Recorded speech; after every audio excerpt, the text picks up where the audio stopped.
but he said he wants to chair the session. But obviously, whatever experiences you have, and please share with us. All the speakers and others will be benefited from your experience.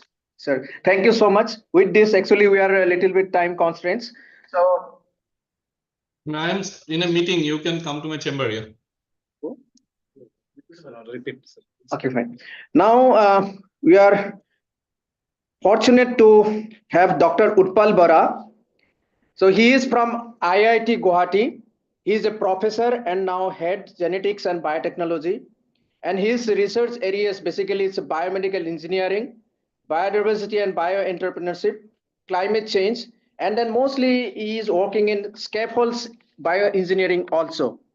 And then it's very fortunate to have him. Quickly, just I only few days back I called him and then he accepted.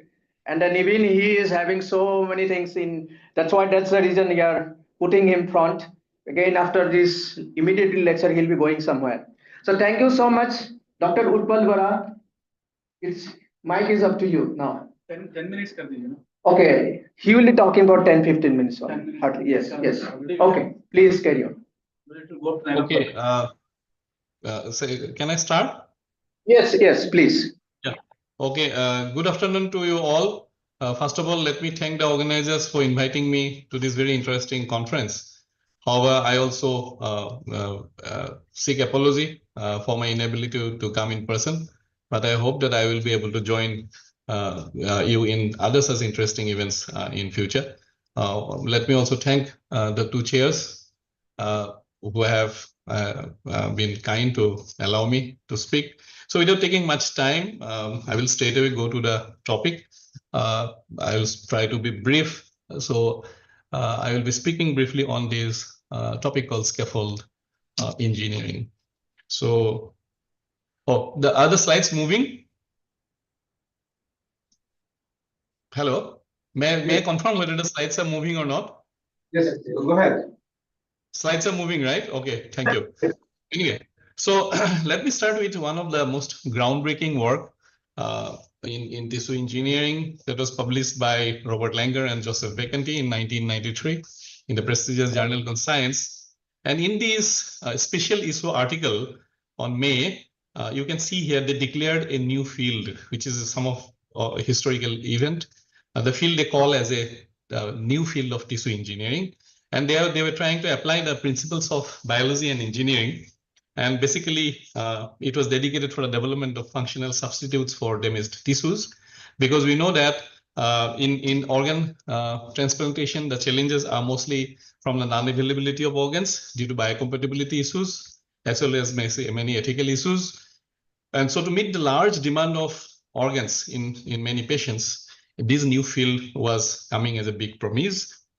But then it took quite a couple of years to really make certain breakthroughs. And in 1997, this work by Vacanti and his team actually kind of shocked the entire world when they grow a human-like ear on the back of a mice. I think the image is very, very visible. And there was also, I mean, a lot of controversy immediately which spread around the world, particularly the people who were against the recombinant DNA technology thought that the mice has been actually genetically modified with the help of genetic engineering and humanized to produce a human hair. But the actual fact was something else. They did not genetically modify it. They basically prepared a scaffold which looked like a human hair. And that scaffold, they try to mimic the air-like structure of a 3-year-old cell. And they prepared the scaffold with certain biodegradable polymers like PGA and immersed it in PLA solution. And then they seeded these with bovine cartilage chondrocytes. And they used, immunocompromised mice so that there is no any rejection of this particular, graft and particularly the bovine cartilage chondrocytes. So within few weeks, around roughly 3 months, these human ear-like structure took shape, and this was one of the most revolutionizing, work in the field of tissue engineering. And there was also big hype created by the media at that point of time, and people, it was much before the time of Facebook and WhatsApp. And even in those days in 1997, people started mailing this image to their friends and also amongst interest groups. And that was how the hype as well as the controversy got created. And BBC actually came out with a news whereby they claimed that a girl called Jade would be the first one to receive this implantation of the artificial ear. And against this, the University of Massachusetts has to give an email clarification that this was actually not the case. I mean, the technology is not that yet matured to really, take it to the clinical level or, translational level.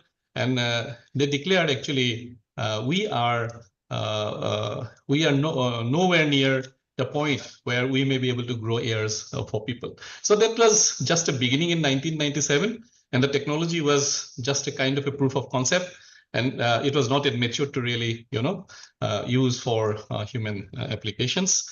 And these are very, very interesting scientific documents over the years. And then it took a couple of times of years really for this technology to reach that level of translation. And this work by the Chinese group in 1987 is again another remarkable work where for the first time the dream that Langer and Vacanti had and the artificial ear Vacanti prepared along with his group could really see the kind of clinical translation people looking for. And here they prepared a in vitro regeneration of a patient-specific ear-shaped cartilage. So here what they did, this is a defective ear, and this is a disease condition which is called as microtia. And it is very prevalent in many different genotypes. I will not go into the details of that kind of discussions. So here, this is a defective ear, as you can see, and this is a normal ear. So they take the scan of a normal ear and reverse this image, and then use that image to prepare a scaffold. And this scaffold, they transplant it into the defective side, and you can see the outcome here. So what was once a dream and imagination has now transformed into a reality. Now, in this entire thing, what is important is that without scaffolds, nothing can be done. So that's what my lecture is all about, and the key position scaffolds hold in the entire field of tissue engineering. In fact, it is considered as the base on which the entire field of tissue engineering rests. And then, of course, there are other important factors like the cells, and then again, the type of tissue that we want to grow very difficult and challenging. Many of these tissues have differentiated cells, and those cells may not be, surviving in the artificial environment that we create. And so, in this case, cells, particularly stem cells, are showing great promise, including induced pluripotent stem cells. And then also creating the microenvironment, correct microenvironment, whereby these cells can grow, divide, proliferate, and differentiate is also very, very important. So many of these scaffolding materials sometimes are embedded with growth factors, which is also some of the interesting considerations in scaffold design. And this scaffold design should also allow the exchange of gases, because without that, the growing tissue would actually perish. So now there are various attempts of growing with various organs and tissues in the body. And in this entire thing, scaffold cells, growth factors, microenvironment play the key, key roles. Now, let me take you away to something else from tissue engineering. So here you can see a field of rice growing in the field with some grains. And when these rice will be matured, the grains will be separated out, and the rice straw will be actually thrown away as a waste. And it is, of course, not a waste always. It is used as animal feed in certain cases or as a packaging material. Okay, and in certain cases, they are actually thrown away or burnt away. Now, some artisans may actually use these straw in a very creative way. And here you can see an artisan trying to do something with this waste straw. And here you see these artisan basically is trying to, create a scaffold for making idols. And you may have seen these while traveling through certain localities in your hometown. And these idols are very much important to our culture, particularly for religious functions. And these scaffolds are finally used by the artisan to give finishing to the idols by plastering them with clay and other additives, and making and paint them and make beautiful idols. Now, if you look into our human body or even any other animal, our basic design is not much different from this. We are also made of scaffolds, and then the major scaffolding protein is the collagen. Then there are many other associated proteins, you all know about it. So scaffolding is very, very important for the biological world. Without scaffolds, there would not have been higher animals like us, and everything would have started to grow, kept on growing in the 2 dimensions. So scaffolding is key to the existence of this beautiful world, as well as it is also key to tissue engineering. Now, scaffolds can be classified from the point of view of their composition or the point of view of the geometry. They may be polymeric scaffolds, or they may be ceramic scaffolds, and they may also be kind of composites where both polymer and ceramics are used together. And also from the geometry point of view, they may be microspheres, they may be hydrogels, or they may be porous scaffolds like this, and some will be fibrous scaffolds. And if you look into the definition of scaffold, basically we term them as synthetic extracellular matrices, and they temporarily support the growing tissue and provide the vital support for cell growth. We call them temporary support for the growing tissue because in tissue engineering, one of the main operating principle is that as the cells grow and proliferate, they start producing the extracellular matrix on the one side, and on the other side, the scaffolding material should slowly degrade. So these gap is actually filled up by the extracellular matrix produced by the growing and proliferating cells. So this is how we look into scaffold classification. There are numerous ways to classify them. I'm not going into those details due to shortage of time. But overall, we know that scaffolds play a key role in tissue engineering. We fabricate them in 3 dimensions, and then we seed them with seeds. And then some of these scaffolds may also have dual functionality. For example, we may incorporate them with growth factors or and drugs. And we may also load antiseptics or antibiotics into the scaffolds so that they remain sterile. So you can do a lot of work with scaffold designing. And there are a lot of issues which are taken into consideration in scaffold designing. And particularly, we consider the various, favorable properties a scaffold, ideal properties a scaffold should hold, like its mechanical properties, the biological properties, like biodegradability, biocompatibility, sterilizability, and then the cell attachment as a support. And in certain cases, for example, where we design these scaffolds for load-bearing tissues and organs, they should be able to bear that desired load. Now, if you go to polymeric scaffolds, these polymeric scaffolds may be either taken from the natural sources, natural polymers, or they may be synthetic polymers. And they may be proteins like seal, collagen, and actin, fibrinogen, so on, or they may be polysaccharides like alginate, chitosan, chitin, etc., or they can be glucose or aminoglycans like hyaluronic acid. In my laboratory, we do a lot of work with silk as well as chitin and chitosan. And we also, of course, use a lot of synthetic polymers. So the best material for scaffold construction or selection actually would depend on the desired applications and what are the properties we are looking for. For hard tissue engineering, the scaffold considerations, and for soft tissue engineering, the scaffold consideration would be different. Those we can always discuss in future. So tissues like bone we consider as a hard tissue. And there we may use also ceramics and polymer composites, but then other soft tissues, we may not be using these, ceramics.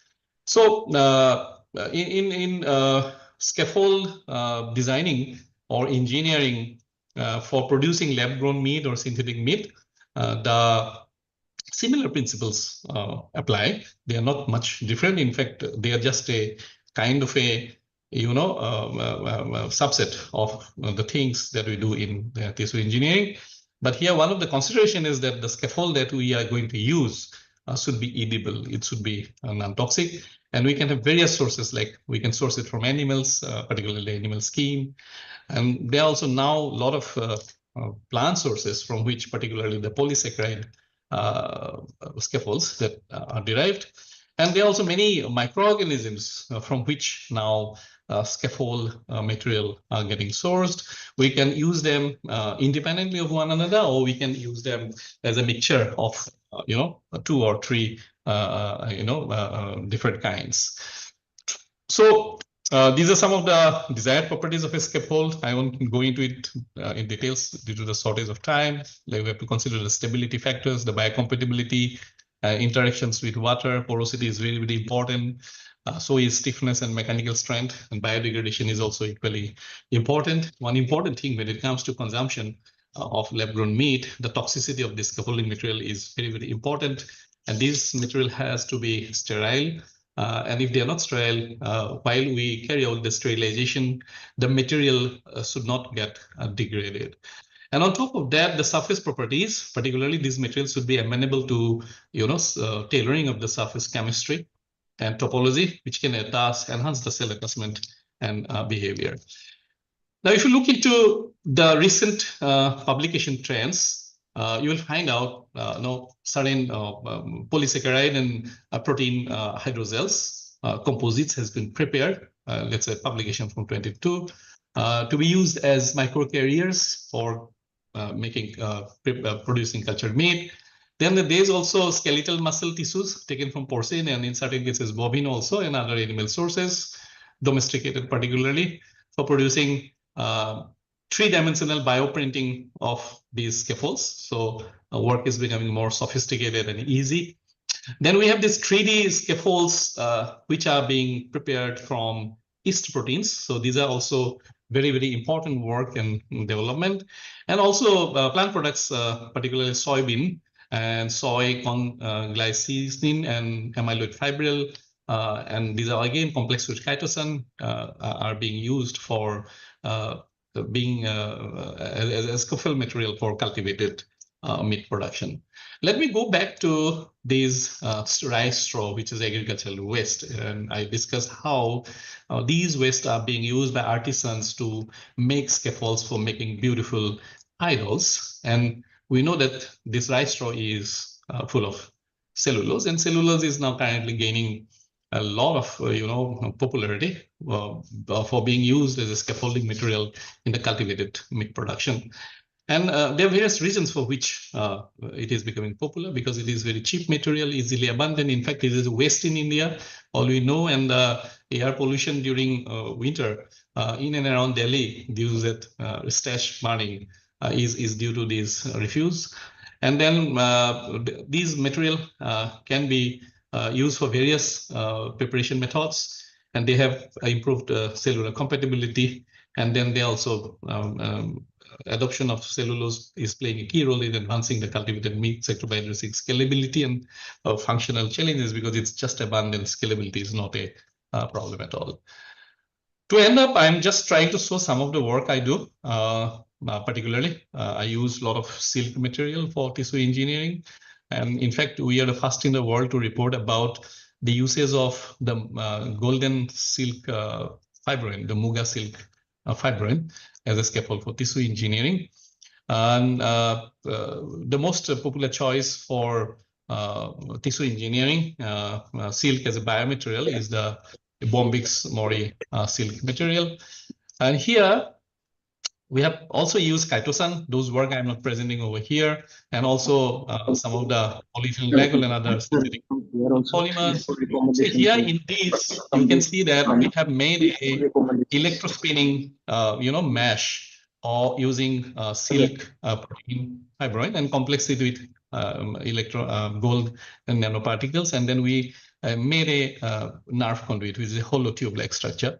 We also created a sciatic defect model, okay, whereby we severed the sciatic nerve of a rat, and due to that particular leg become paralytic. We allowed that animal model to stabilize, and then after a few weeks, we did the implantation. And you can see the tube here we have implanted in the rat.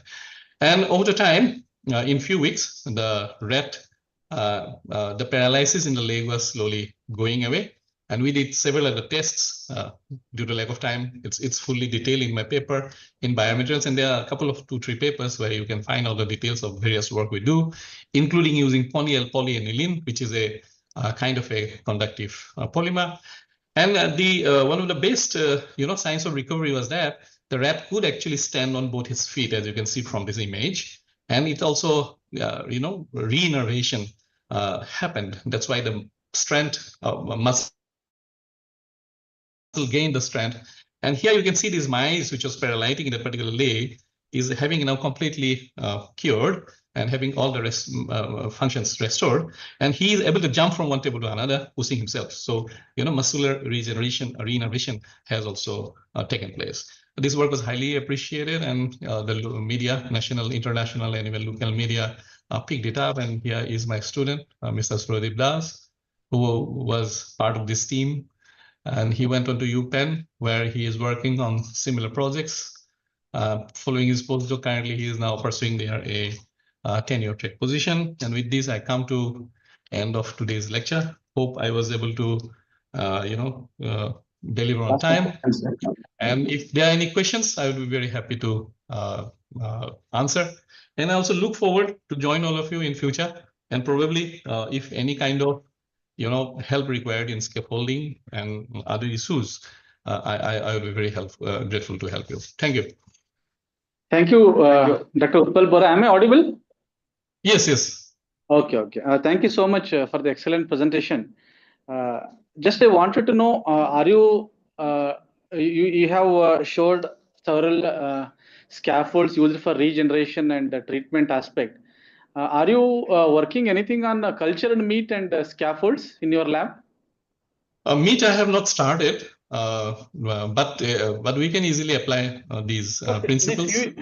Few years before, in one news item, it came in IIT Guwahati.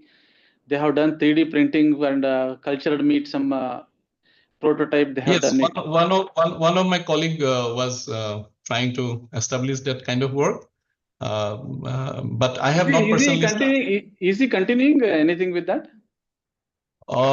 I'm not sure. I can find it out. I can find it out. Yeah. Thank you. Yeah, welcome. Thank you. We pass on to the next speaker, Dr. Amit Tripathi, who is a renowned scientist from DBT. Earlier, he had worked in ICMR. His fields are biomanufacturing, human genetics, genomics, genome editing, and genome surveillance of COVID. He has worked. He has also worked on epigenetic factors. He has got the Jawaharlal Nehru Award for Outstanding Doctoral Research and Biotechnology Entrepreneurship Award 2011 and Young Scientist Award from Plant Physiology Society. We request you. We are already overshooting time, so 10 minutes, yes, possible? Yes. Thank you.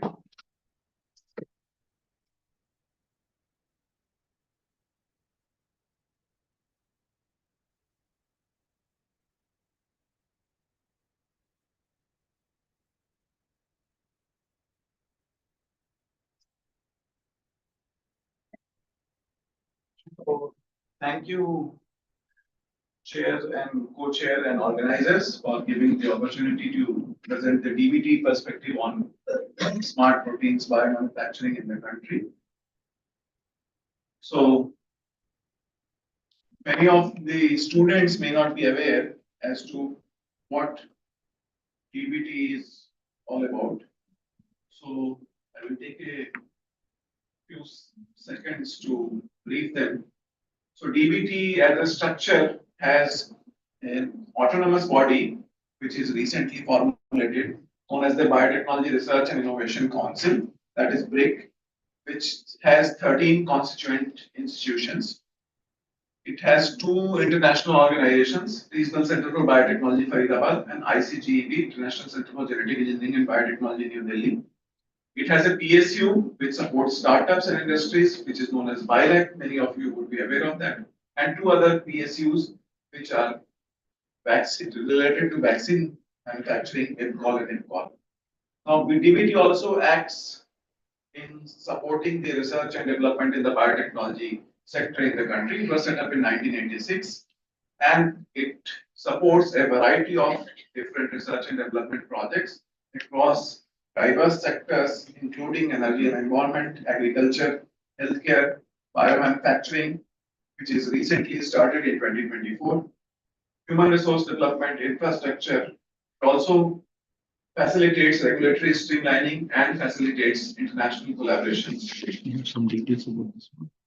So in the year 2024, many of you would be aware from news reports that the biotechnology for economy, environment and employment policy, the Bio-E3 policy, was approved by the government of India in August 2024. And why was there a need to launch such a policy? First of all, for this, we need to understand what is biomanufacturing. So in simplest of terms, biomanufacturing is manufacturing that uses biological systems. So you heard in the morning the synthetic biology talk by Professor V. Gopal from ISC. So this biomanufacturing leverages living systems to create new and sustainable and efficient manufacturing processes. They are versatile and it can advance a diverse array of fields. The need for going for such a manufacturing process in place of a traditional manufacturing process is manifold, including climate change, unsustainable material consumption, excessive resource utilization, and waste generation. So the Bio-E3 policy has three different pillars. One is environment, the other is environment, and the third is economy. So you can access the policy on the website given here. So the Bio-E3 policy focuses on three different thematic sectors, which includes bio-based chemicals, enzymes, precision biotherapeutics, climate resilient agriculture, carbon capture and utilization, futuristic marine and space research. And as you can see, the second in this list are the functional food and smart proteins, which is the topic of today's technical session. These thematic sectors are augmented by the Mulanpur bioenablers, which comprise of biomanufacturing hubs, bio-artificial intelligence hubs, the biofoundries, as well as public-private partnership and international collaboration, which is being facilitated. Now, this whole policy is being implemented under three different categories. So, one is discovery and innovative network research. So, that is to support fundamental science. The other is wherever the leads are available, that is the bridging the gap for a scale up. And the third is bioenablers, which I have just discussed. Now, moving on to the smart protein biomanufacturing ecosystem of the country. For this, we need to understand why the term smart protein is there. What is special in these kind of proteins? So, smart proteins, in simplest of terms, are innovative, sustainable, and alternative protein sources designed to address global challenges in nutrition, security, environmental sustainability, and health. And they are developed using cutting edge technologies like precision fermentation, cell culture methods, and plant-based innovations. So why there is a need of smart proteins? We need to figure out because we have been eating protein since mankind is in existence. So first of all, they offer the benefit of sustainability. The carbon footprint of smart proteins is lower. They save land and water resources. They address the protein deficiency, and you can engineer these proteins to complete the nutritional profile with essential nutrients. They are ethical in the sense that they support biodiversity and reduce animal cruelty. And they also support economy because there is an angle of innovation in developing these, and they open new markets and job opportunities. Here there are three more. The We have this sector. thing, we not be able to do it. Sanskrit and Trivedi we have to do because she will be So there are several challenges which need to be overcome when we talk of smart protein biomanufacturing, And we generally, as you saw in the last slide, we classify the smart proteins into 3 different types based on their source or the origin. So one class is plant-based, the other is cell culture based or cultivated meat that is locally used. And third is fermentation derived. So all three have different kinds of challenges. So insofar as the plant-based proteins are concerned, the recovery and yields of protein from the source materials is a challenge. Here you have to squeeze in. Here actually we have The protein profile, adjust as you this. are aware, that the protein profile is not complete in many of the plant Both proteins. if you adjust it, will go beyond.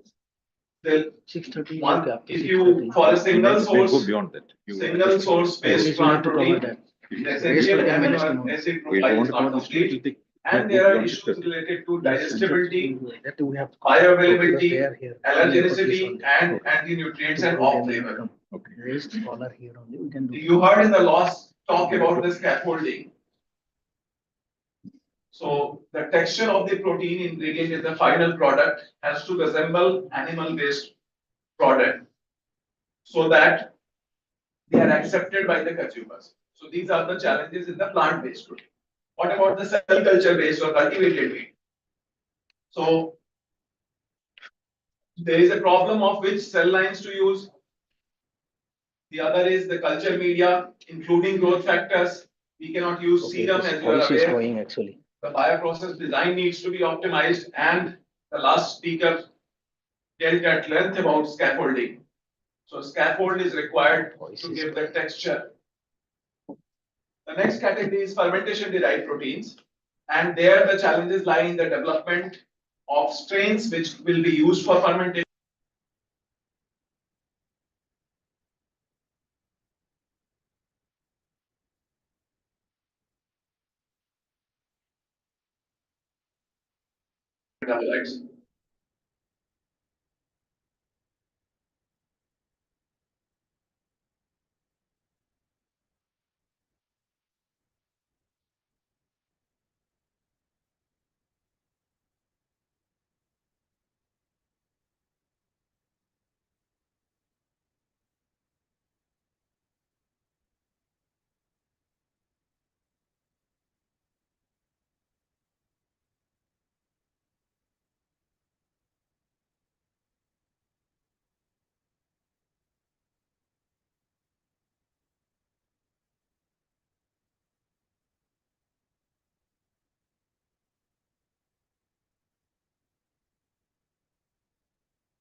No audio, sir.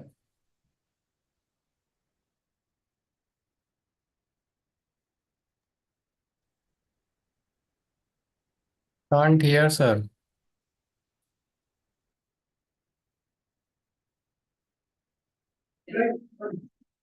Okay, okay. Yeah, is it audible now? Yes, sir. You are audible now. Fine, fine, fine. यही. अच्छा, अच्छा. So can you go back to one slide, please? Okay, Ibrahim, ये कहाँ पे रखना पड़ेगा? No, it's okay. It's okay, okay, na? Okay.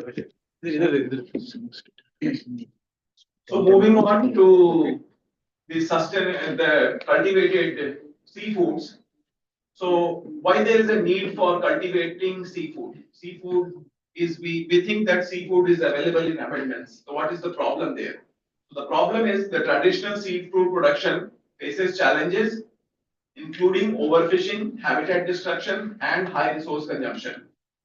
And fish biotechnology, which is the theme of this conference, and smart protein innovations, which is the partial theme of this session, can offer sustainable and high quality alternatives to conventional seafood. So what innovations can we make in this sector? So I will briefly touch upon all this, given the time constraint. So first is the obvious one, the cell cultured seafood, which in one of the aspects can utilize the fish muscle cells in bioreactors with serum-free media to produce real fish meat without harvesting marine life. So this is the simplest aspect. There can be more innovative aspects also, like fermentation-derived seafood, in which we can use microbial and algal fermentation for producing omega-3s, fish-free collagen, and seafood flavors, for which the seafood is known for. The seafood is known generally for these omega-3 fatty acids and collagen, and it has a distinct flavor. The other aspect can be plant-based fish analogs, in which we can formulate protein-rich alternatives using plant sources optimized for texture and flavor through innovative biotechnological means. And of course, you would understand that these offers numerous benefits, including that of sustainability and reducing the farmed seafood consumption, lower environmental footprint, and enhances food security by providing scalable and affordable alternative means. Now, moving on to the regulatory aspects of smart protein in general, including the cultivated seafood.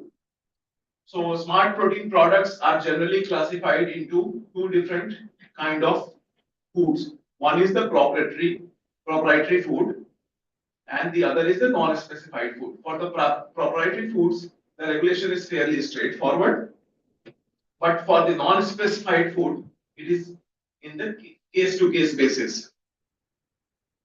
The other issues are that FSSAI, which is the regulator in the food sector, permits enzyme from GM microorganisms as the processing aids, but not the final products. And so there are some recent green shoots in this direction, in which FSSAI has approved the perfect days non-animal whey protein, which has been developed through precision fermentation, and mycoprotein derived from Fusarium venenatum under the non-specified food regulations. Now, in order to streamline the regulation in this sector, we held a smart protein regulatory conclave in which some issues were discussed. I will present a summary of those. For example, in the plant-based protein, it was felt that there is a need to streamline the processes for approval and ensure safety and labeling, and to discuss the sustainability issue by enhancing the supply chain sustainability and quality assurance. The fermentation derived proteins, the requirement is of clarity in safety and labeling standards. And in the cultivated meat, there is a need to develop science-based frameworks and securing market authorization in terms of export potential also. So the future outlook of the smart proteins is the integration of synthetic biology. You heard a talk by Professor Gopal in the morning, and the artificial intelligence-driven optimization and precision fermentation for enhanced production efficiency. Because a major lacuna in the smart protein sector is the high cost of the products. So utilizing these techniques can possibly reduce the cost. And as I discussed, regulatory approvals and consumer acceptance are the major pressing issues. So the DBT, what it is doing is it is facilitating the regulatory streamlining through stakeholder consultations, including with the regulator, and it is also trying to support academic and research institutions as well as biomanufacturing, biofoundries, and bio-AI. Regulate and implement R&D projects in both the dimensions where the knowledge is less and the other where there is a need of scale up, where there are leads available. And we support a wide variety of organizations apart from the academic and research institutions, startups, as well as industry, who our public sector arm BioAct. In this direction, recently a call has been launched, and you can visit the DBT and the BioAct website. The last date is near 25th of March, and I have given the link here. It's available on the DBT and the BioAct websites, and people from academia, research institutions, startups, and industries are encouraged to apply. Thank you very much. Your last slide was the best slide. You're all waiting for that. Where is the DBT fund? Just Who's the next speaker? for you. Yes, sir. It's always fish meat, cultured meat. Is the cost. When do you think it can become cost effective? Yes, sir. So that's a question which we are also debating amongst ourselves. So currently, sir, the scale is not there in the market. I know that. And the consumer demand is also not there because the other products are readily available. But there is a niche market which is slowly getting developed. For example, in the case of whey protein. So many of people are unable to digest whey protein, and many of them are gym goers or something like that. So for in that sense, a niche market is getting developed, but for market for a general widespread consumers is currently not there. And I think as we move along and as the scale gets increased, more and more industries are taking up plant-based proteins because of the various concerns, ethics, as well as the tendency to go vegan. So I think it should improve. And I think many pea-based and soya-based products are now in the market. So especially plant-based is much ahead in this. I think J5 can add on to it. But plant-based is much ahead. For the other two categories, I think cost is currently a limiting constraint. But as we move along, the scale goes up, it should get addressed to some extent. Thank you. Good luck. Thank you. Thank you. Thank you very much. Can you just tell about this funding, Bhairag fund? How much is that funding? And because that's what, Yeah, there is a, if you go to the DBT website, there is a call for proposal document and there is an implementation plan. So in the implementation plan, we have detailed out the limits of funding. For example, if it's a single organization, if SciFi wants to apply, so the limit is up to 2.5 crores, one PI from SciFi, 2.5 crores is the higher limit for an R&D project in the discovery and innovation category. If you want to collaborate with other institutions, then the limit is higher. It's around 5 crores. Okay. So, and if it's a multi-institutional network project, 10 institutions come along to formulate a proposal, then it's even higher, it's 10 crores.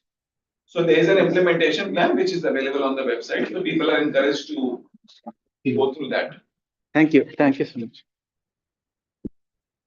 Questions coming in the chat. Yeah. We can eventually address it. I think my team is making a note of it online. We'll eventually. Sure. You can just tell that to the audience. Yeah.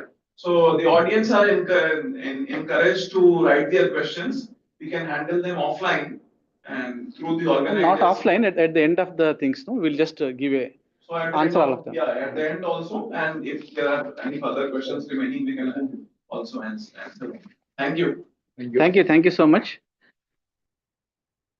Now, the next presentation is by Dr. P. Ravi Selvaganapati. Dr. Ravi, are you there? Yeah, I'm here. Thank you Can so you hear much. me? Dr. P. Ravi. Yeah, we can hear. Selvaganapati is a professor. Please. Is a professor in mechanical engineering and a distinguished engineering professor in McMaster University, Canada. Okay. He is presently developing microfluidic devices and drug discovery and drug delivery, diagnostics, artificial organs, tissue engineering. There are his major interests. And he has 180 journal publications. He has 10 US and Canadian patents. And he has several awards. But most important, what we feel with reference to the theme of this program is, he has grown the Canada's first cultivated meat. That's what is written here. If that is so, we'll be we are very eager to know what went into cultivated meat. And I request Dr. Ravi to, if possible, restrict to 15 minutes and especially focus on cultivated meat. Thank you. Hi, All right, Doctor. thank you very much. Hi, Dr. Ravi. I'm Mukunda here. Sorry for squeezing your time a little bit. No problem. Yeah, no problem. Yeah. And thank you so much for accepting our invitation. And glad to see you. All right, thank you very much for the invitation. It is great to present in this forum. I'll jump right into the talk itself. Initially, I'll talk a little bit about the general field of cultivated meat, and then in the second half, I'll go into the work that my lab and others here in Canada are doing. So this slide shows. Hopefully, you're able to see the slides. So this one shows the meat consumption in 1963, and this one is a map of meat consumption in 2017. You see a lot of regions in red. That means that meat consumption globally has gone up significantly. If you look at it in a granular level, the developed countries have been consuming meat for a long time at a high level. Developing countries such as Brazil and China has increased significantly over the past 30 years or so. And what you see here down is in India, and it is forecasted that India will take the same trend as China in the next 20 to 30 years or so. So this is great that meat consumption is increasing. Same with fish consumption as well. However, the problem that we have is that currently 77% of our agricultural land is used to grow crops, to feed animals, to feed people, right? And that is an unsustainable thing. We don't have any more land left. Same is true for water resources and other things. And this is the biggest bottleneck in further increasing meat consumption, which people who are economically developing all around the world desire. What has that led to is cut down of rainforests and its global impact on climate change and other things. And as I mentioned, that can only be sustained for a little bit period of time. But as countries like India come and increase meat consumption, this is going to become a bigger and bigger challenge. Same is true for water consumption. So animals consume a significant amount of fresh water, and that is also under stress. Same with greenhouse gas emissions. Growing animals releases a lot of greenhouse gas emissions, which has climate impacts as well. So what is the solution? Cultivated meat could be one such solution. It is an intensive form of basically culturing cells compared to growing it in animals. It consumes much lower amount of land, so estimated to be 96% less or so. If we recycle the water used in these facilities, water consumption can also significantly be lowered. However, it consumes more electricity or power compared to traditional agriculture, and that can be mitigated by using renewable sources like solar and nuclear power. And what it has the potential is to provide food security. Countries don't need to import meat, for instance, and this is particularly true for countries with small land areas or land areas that are stressed. Singapore, for example, is actively investing in this particular area. So early work in this field started way back in 1971, where smooth muscle cells from pigs were cultured in tissue culture plates rather than in vivo. And then in 1975, there was a demonstration that these cells could aggregate together to form muscle fibers, right? So macro structure of tissue-like structures. And this was sort of synthesized and envisioned, the future was envisioned by this person, William Van Allen, where this is a patent that he applied for industrial production of meat from in vitro cultures. And the idea at that point of time for him was to grow meat without inflicting pain on animals. NASA in late 1990s and 2000s invested some amount of research dollars into growing meat for space applications, to grow meat in space for feeding astronauts and other things. And in that particular case, they used fibroblasts from fish as sort of the model things. But that in the US died out.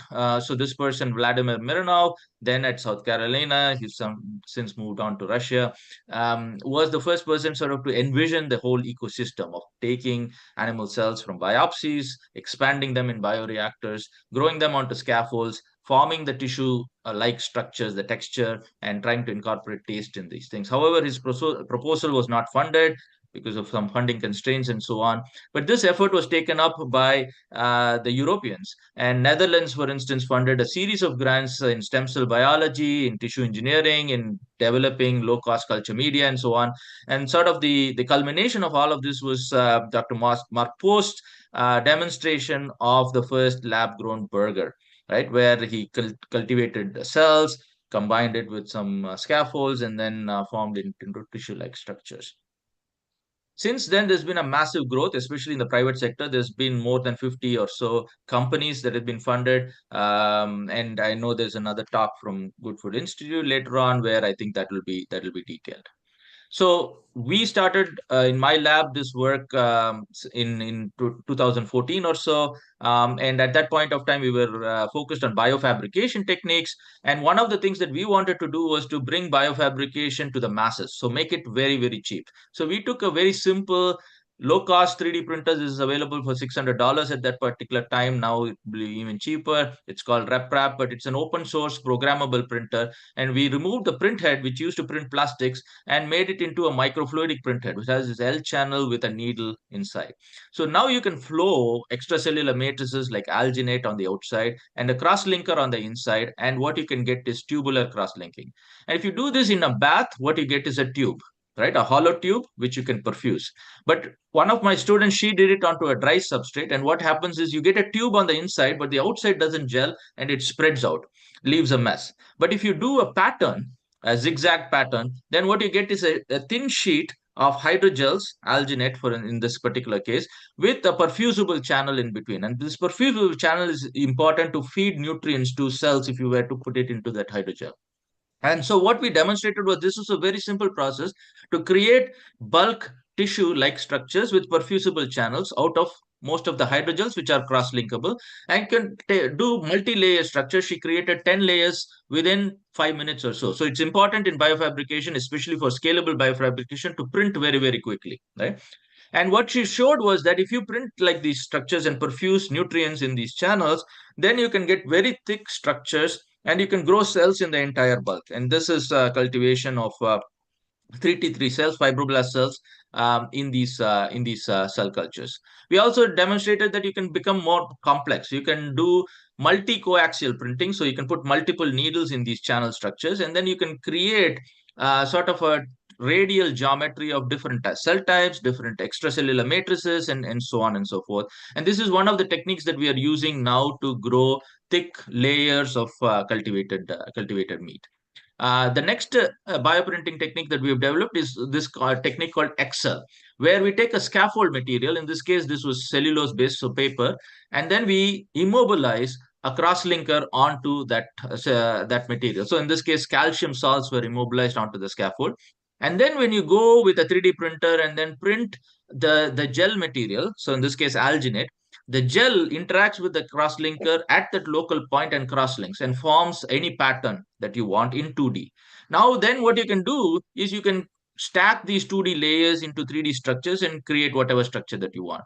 If you want to create micro channels or perfusion channels to feed the cells, you can cut the scaffold or the paper and you can create these grooves which can serve as perfusion channels. So in this case, we can take a paper, cut grooves to form these perfusion channels and print whatever pattern around them of different cell types, fat, muscle, for instance, and then you can create whatever structures that you want in 2D, and then later on you stack them to create any 3D structures that you want.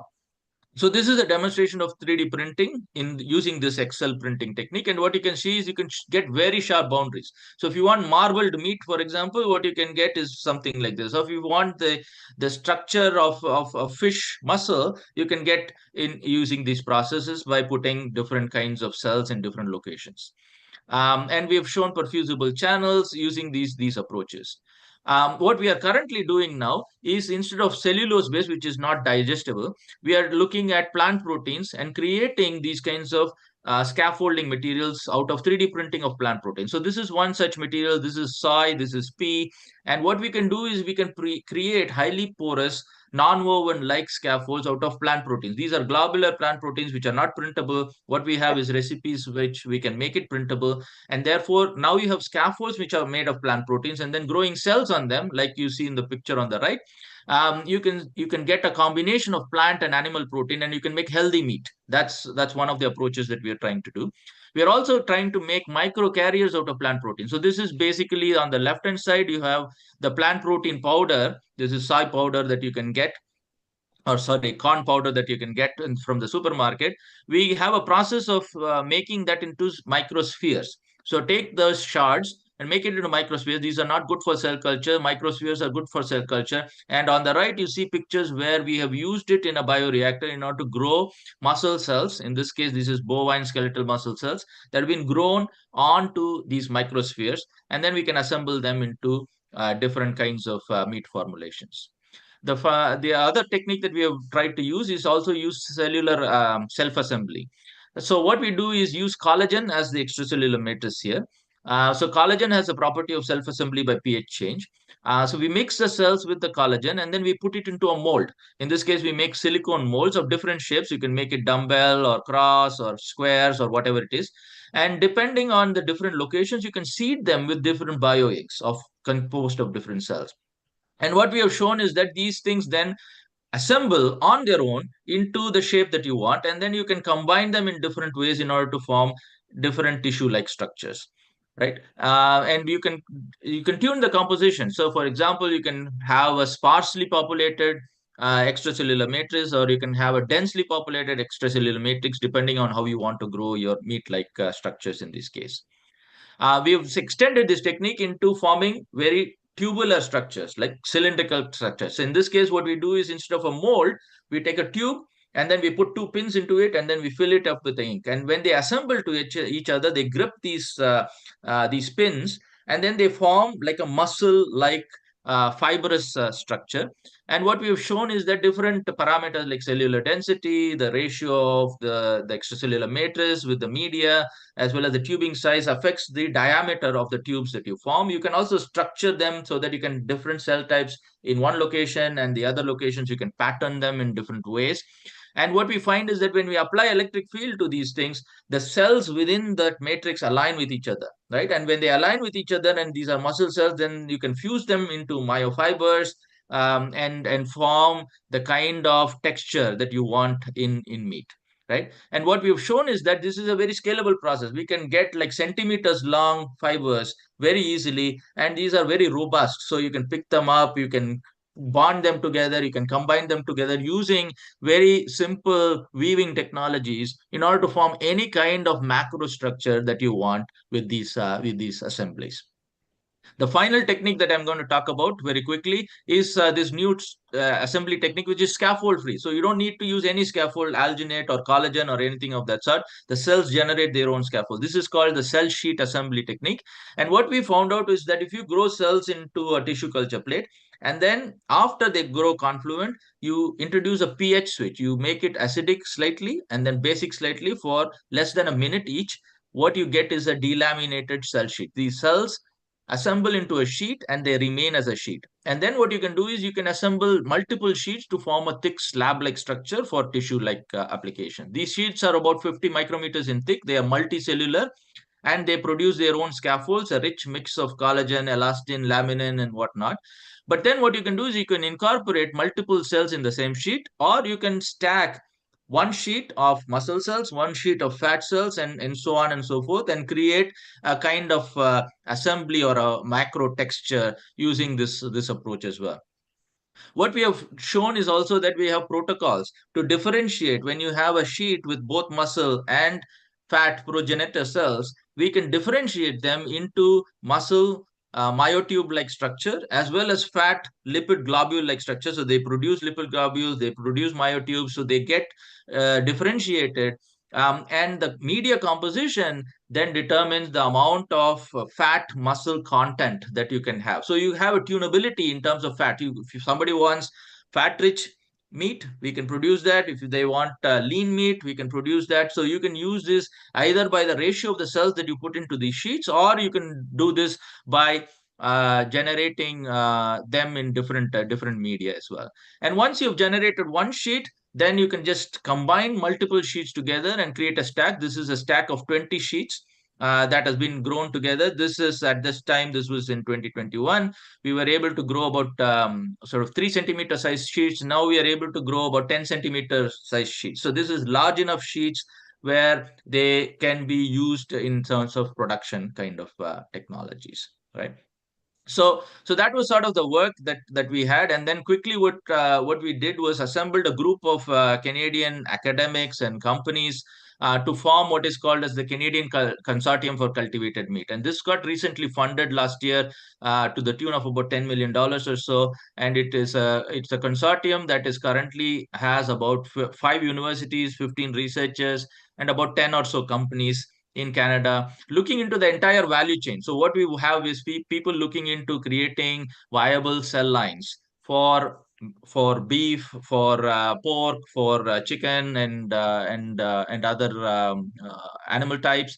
We are also looking into bio reactor innovations to bring down the cost. So edible microcarrier technologies, for instance, as well as bioreactors that are scalable, that can remove lactic acid and ammonia, so that the growth media can be reused for that purpose. We're also looking at how to create these kinds of taste and texture using tissue engineering principles, new growth media that can be about 1,000 times cheaper than what is currently available, working with Health Canada in order to create quality standards for faster approval process. So Canada right now has about less than a year approval for any new products in this area. We are also working with looking at surveys for Canadian population on their perception of meat, and what technologies they find favorable and what technologies they don't like, so that at the end, if a product is developed, then there is effective uptake by the consumer itself. What we are also looking is to partner with other consortiums across the world. So in this context, I would be very interested in dealing in working with an Indian consortium and helping develop an Indian consortium if that is needed. We have through this consortium some mechanisms by wherein we can invite some people from other countries to come for a month or a couple of months to Canada, and expand on those interactions. So with that, I'll end my talk and happy to take any kind of questions. Done.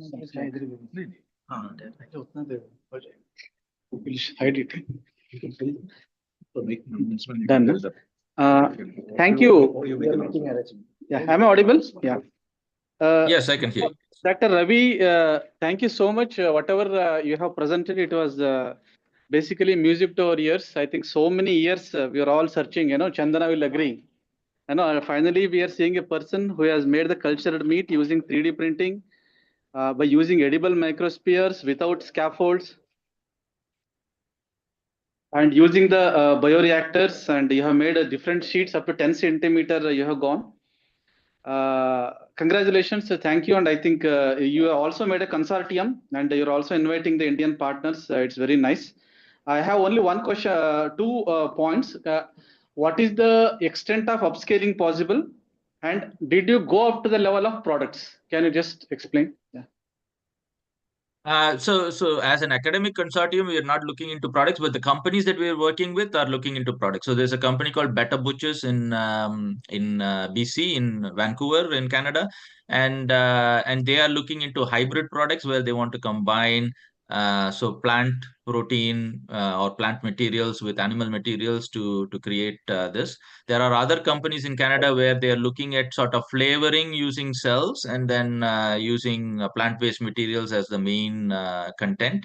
Again, cost is the big issue. So your purely cell culture based product will not sell in the market at the moment just because of cost issues. But I think what people are looking at is a gradual process in that scale, where they look at primarily plant-based material as the meat, and then using animal cells, especially adipose cells, as a flavoring.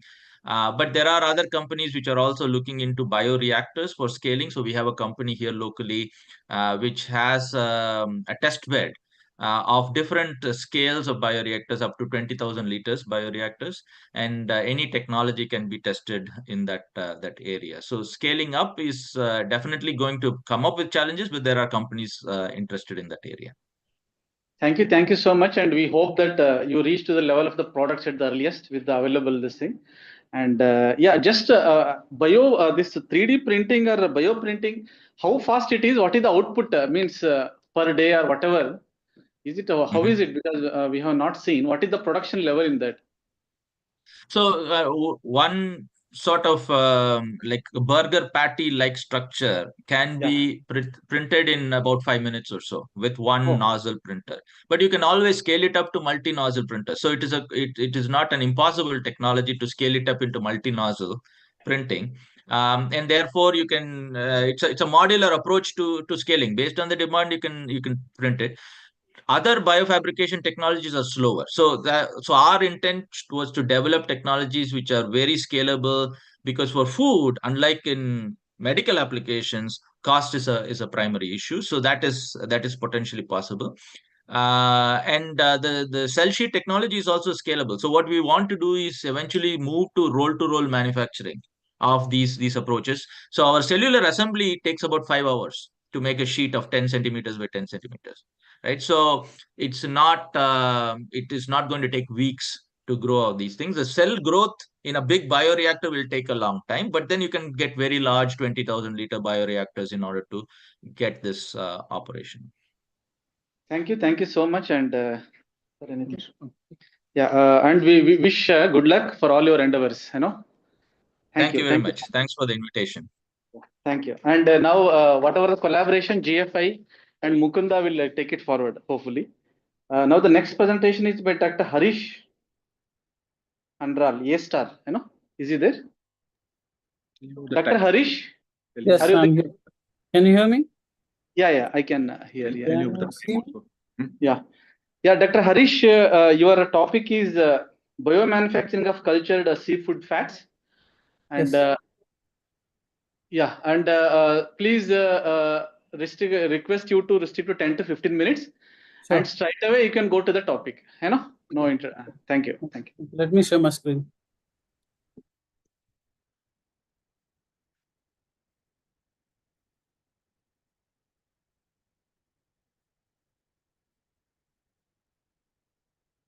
Can you see my screen? Yes. Good. So, good evening, everyone. Firstly, thank you for the invitation and opportunity to speak here. So, myself, Harish, I work for A-Star.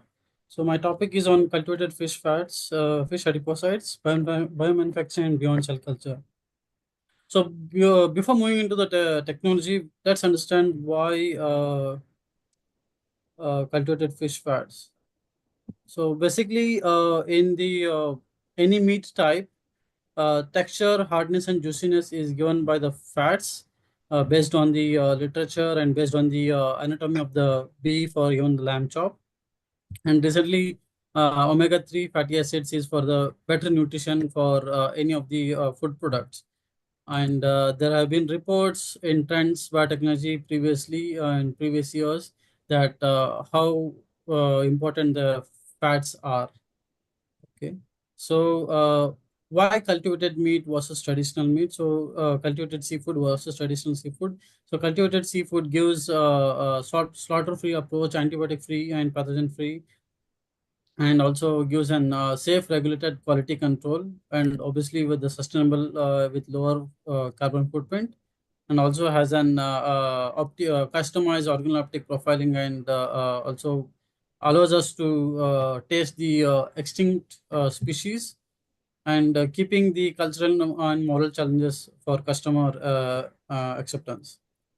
So moving on to like what are the ingredients needed for the cultivated seafood? Like firstly, cell source is the main challenge, and these are the most commonly seafood fish types which human consumes. I don't go into detail. So there are different cell types which can be used as a cell source for cultivated seafood fats. So I'll jump into our technology. So basically, we isolate fish adipocytes, expand themselves, and then stop the cell lines and optimize the adipogenesis, preserve, and then 3D culture, and using the bioreactor, then formulate the ready-to-eat products.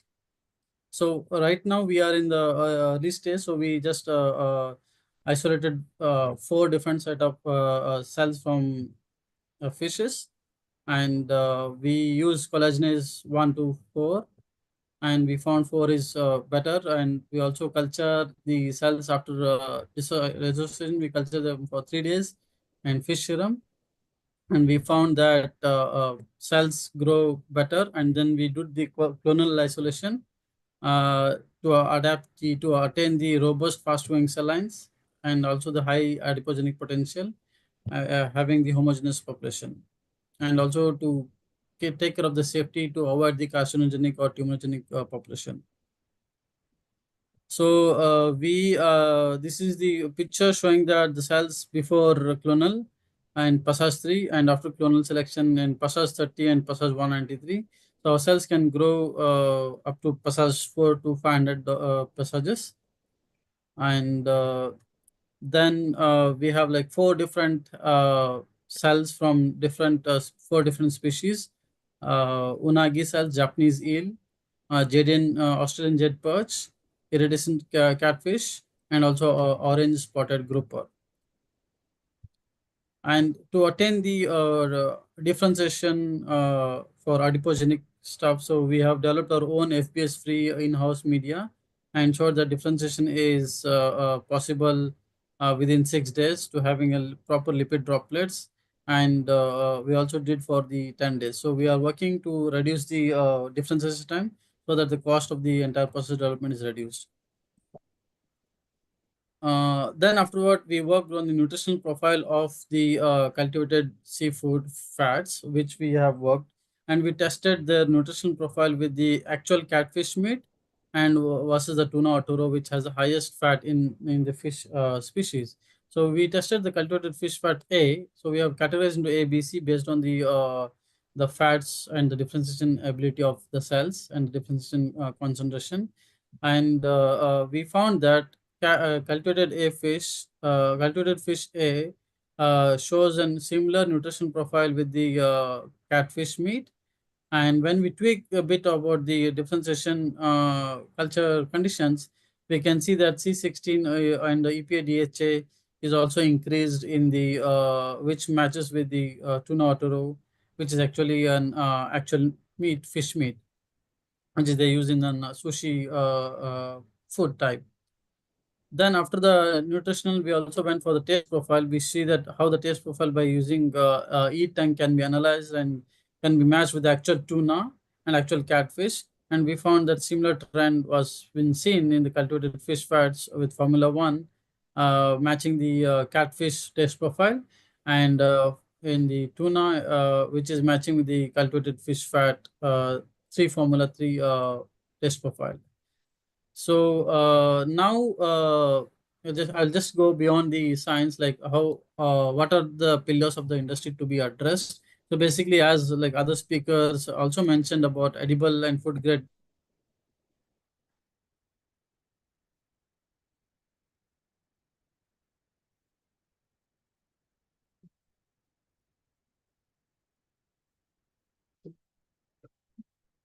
scale club studies for sustainable bioprocessing development. So right now we are working on culture media for edible culture media and also edible scaffolds to address the cost effectiveness and also the cost parity of the final product. And as I said just now, like we are also working on the different phases in R&D phase about the proliferation from the media to master banking and to the working cell bank, and also optimizing the culture media and scaffolds. And we are also working with different industries for addressing the challenges of biomanufacturing phase, where we address the from bench to bioreactor scale for scaling up the fats. And eventually, I think this is not showing well. So eventually, we'll be working with AI and ML models to show the how this whole bioprocess development can be integrated to ease the scale-up process. Right now, the main challenges are reducing the growth medium cost, improving the cell mass, and optimizing the bioprocess and reducing the capital spend. I think yes, like whole of industry is working facing the same challenges. And based on one of an article recently by Arc Biotech, so they showed that it can be increase the mass of the media cost can be reduced by increasing the mass and the differentiation ability, uh, and also by increasing the cell mass and the differentiation days, where we can achieve the highest differentiation ability by reducing the number of days, which saves the cost of the media and also by process development days. And based on the bioreactor, which bioreactors are better for scaling up. So based on the report, I guess like perfusion based bioreactor is much better to achieve the higher cell mass density.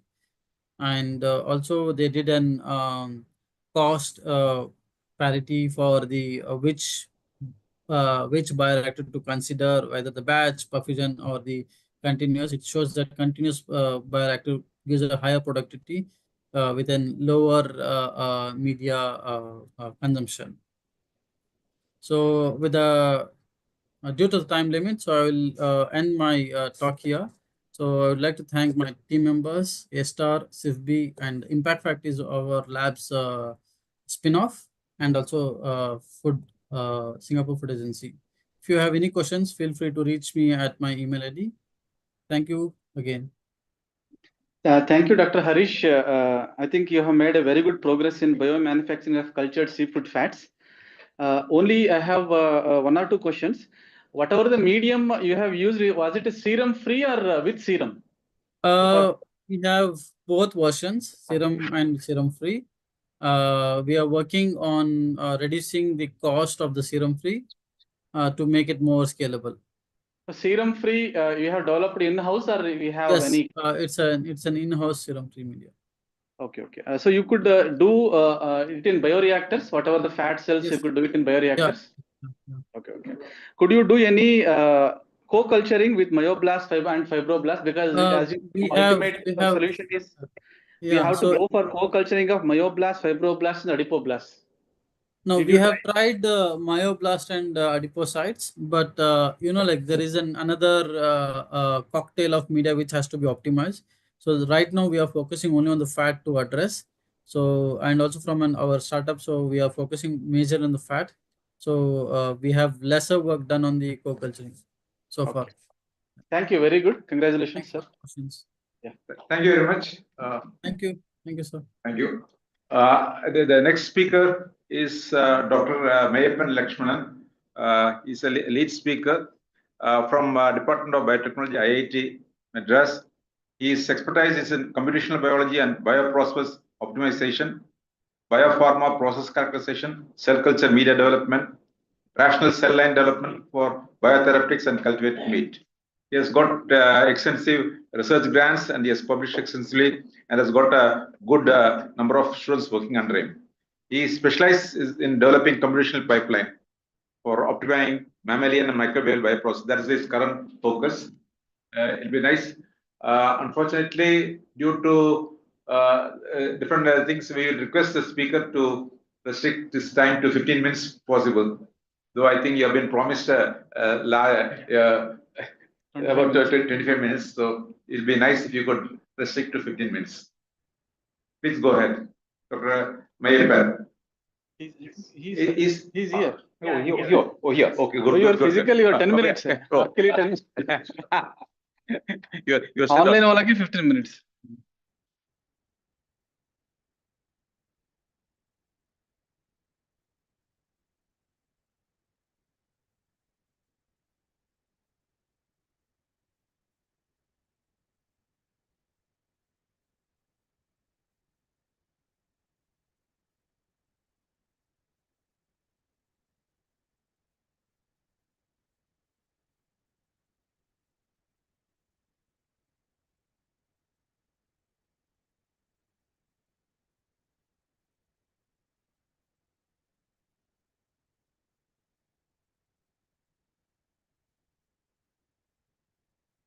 Evening, everyone.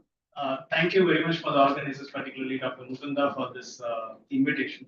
So I'd be happy to share about the work which is going on in my lab. My lab is relatively new. We are only about 1.5 years old. So about IIT Madras, you might all know that we are consistently ranked first in the NIRF ranking for about 6 years now. We also have the Institute of Eminence. We have around 6,000 undergraduates, around 5,000 plus undergraduate students, and around 6,000 other category students.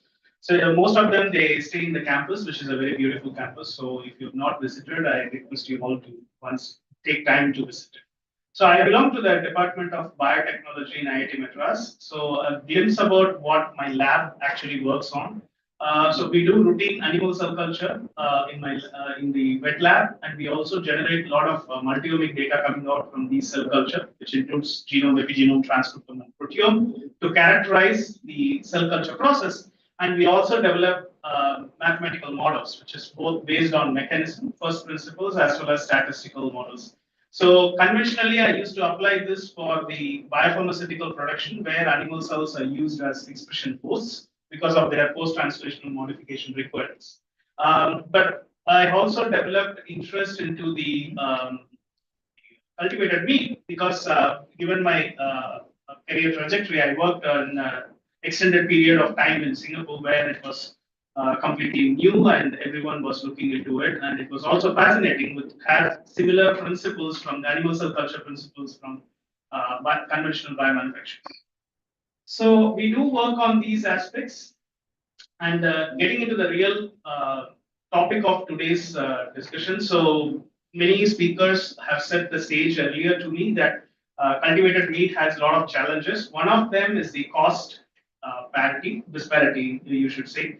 And GFA has come up with this very good analysis last year, and they have highlighted that cell culture cost meat, the cell culture cost, the media cost is significantly higher. The reason is we start cultivating these animal cells in cell culture media, which are currently exclusively on a pharma grade or research grade. So it doesn't have any cost effective solutions on that. So we try to work on this and try to address it. So we start with kind of a literature survey. Instead of reinventing the wheel, we want to understand what work has been progressed. So of course, we went through the publications based on GFI's library over the years, and then we noted that there's an explosion in the number of publications. This refers to research articles over the years published in the scheme of cultivated meats. And you could see that most of these research focused on either cattle or porcine. Chicken comes next, but seafood also follows quite closely with that. And among different aspects, we wanted to use chicken as a case study. And if you look at what are the different aspects they have analyzed, the bioprocess design and cell culture media was focused only about 20% of the overall studies. You just take chicken as a case. And how do you move from animal cell culture, which contains serum, the cell culture media, which contains serum, to a completely serum-free medium? The ultimate aim is to reach a chemically defined media where you have to remove serum first, then you have to go to a protein-free media, and then you can eventually reach the chemically defined. So how we can do this? We have to first identify the essential components, and then we have to look into the alternate ways to express these manufacture these components, which could be recombinant means, or we can even look at synthetic alternatives which could mimic the three-dimensional structures of these serum proteins, and we can also look at what are the essential, absolutely vital growth factors. Apart from this, the most critical other aspect is to optimize the basal medium itself, because most of the classical media, what we use to cultivate cells is the DMEM or RPMI, which are generic media.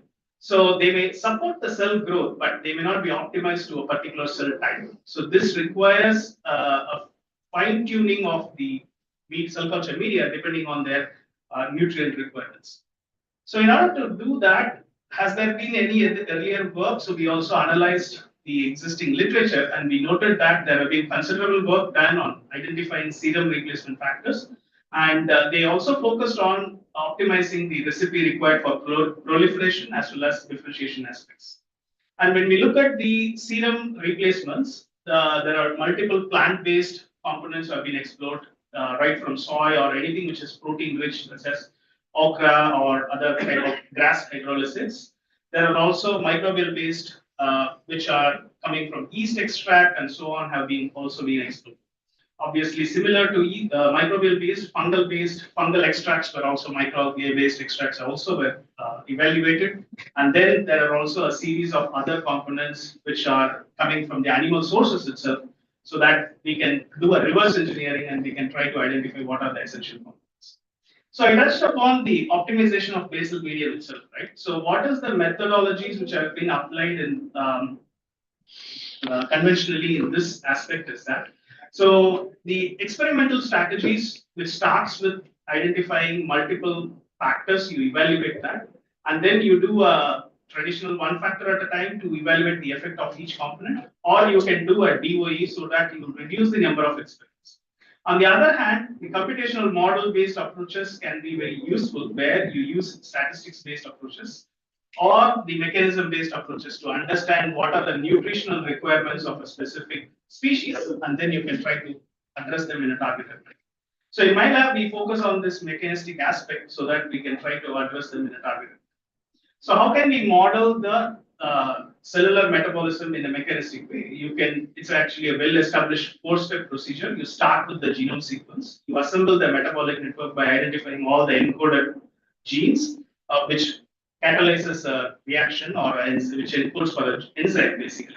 And then you get a genome-wide metabolic network, which can be validated and used for multiple hypotheses.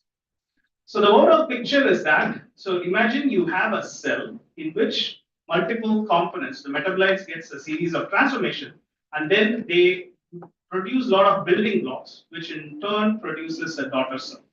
So when you have these substrates which are being differentially consumed, which are actually liked by these cells, which means like they have a higher affinity to take those, and then which have a low affinity. So based on that, you can do the media optimization.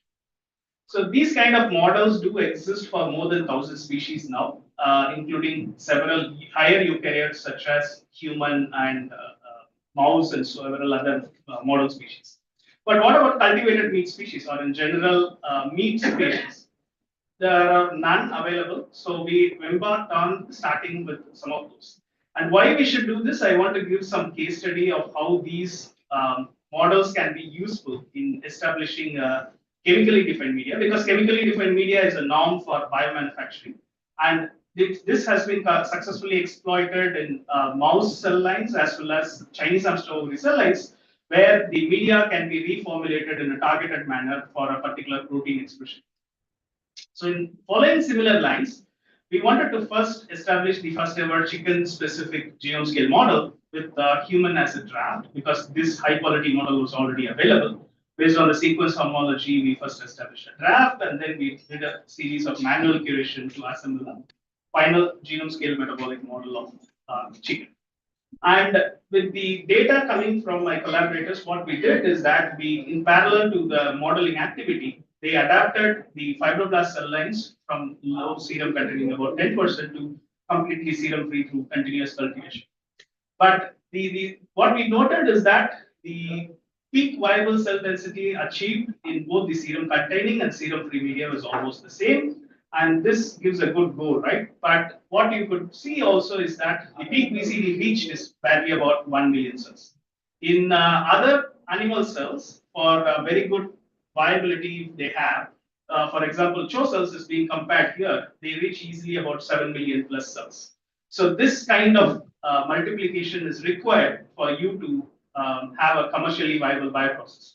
So how can we achieve this? So we have to first identify what's going on with the cells, what kind of nutrients are being consumed, not being consumed, how effective they are. So we do a thorough spent media based characterization where we analyze different nutrients which are being consumed, not being consumed.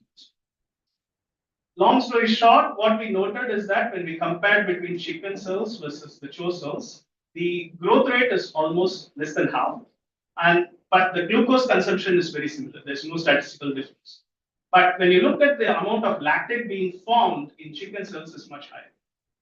A quick math calculation indicated that the yield of lactate over glucose is almost equivalent or very close to the theoretical yield, which is 2.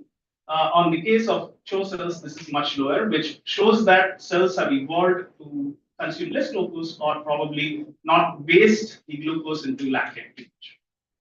So what can be done with this? We have to first understand why there is a high lactate formation in chicken cells so that we can further fine tune them.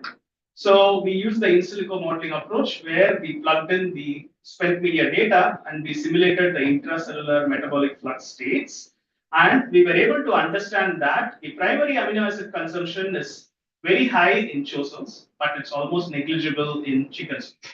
So as a result, the amount of organic acids produced is much lower, as well as the amount of lactate produced is much higher in the chicken cells, whereas the amount allocated for making new daughter cells in terms of carbon mass is much lower. So this indicates that there is a need that you need to reformulate your amino acid metabolism so that it can be preferably utilized, and you have to also tailor the carbon flow through glycolysis, which we try to achieve through a computational pipeline what we set up. So coming in the data from both the cell lines, which contains the serum and the non-serum containing media, spent media data was plugged in, as I showed. We were able to simulate both the conditions, and we were able to identify what are the key bottlenecks in chicken genome scale metabolic network.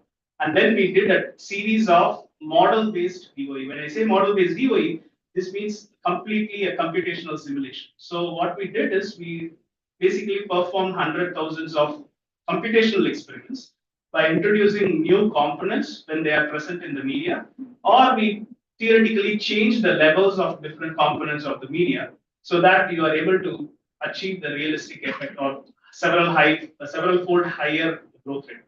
Finally, we were able to shortlist several key compounds, and in a ranked manner, we performed a smaller scale experimental DOE, and we were able to achieve a threefold higher cell growth. Obviously, I won't be able to reveal all the permutations what we've been able to make. So in order to summarize, what we did is we optimized the level of glucose, which provides the sufficient amount of energy, as well as 8 critical other amino acids, which need to be like increased several fold higher for the chicken cells optimal growth.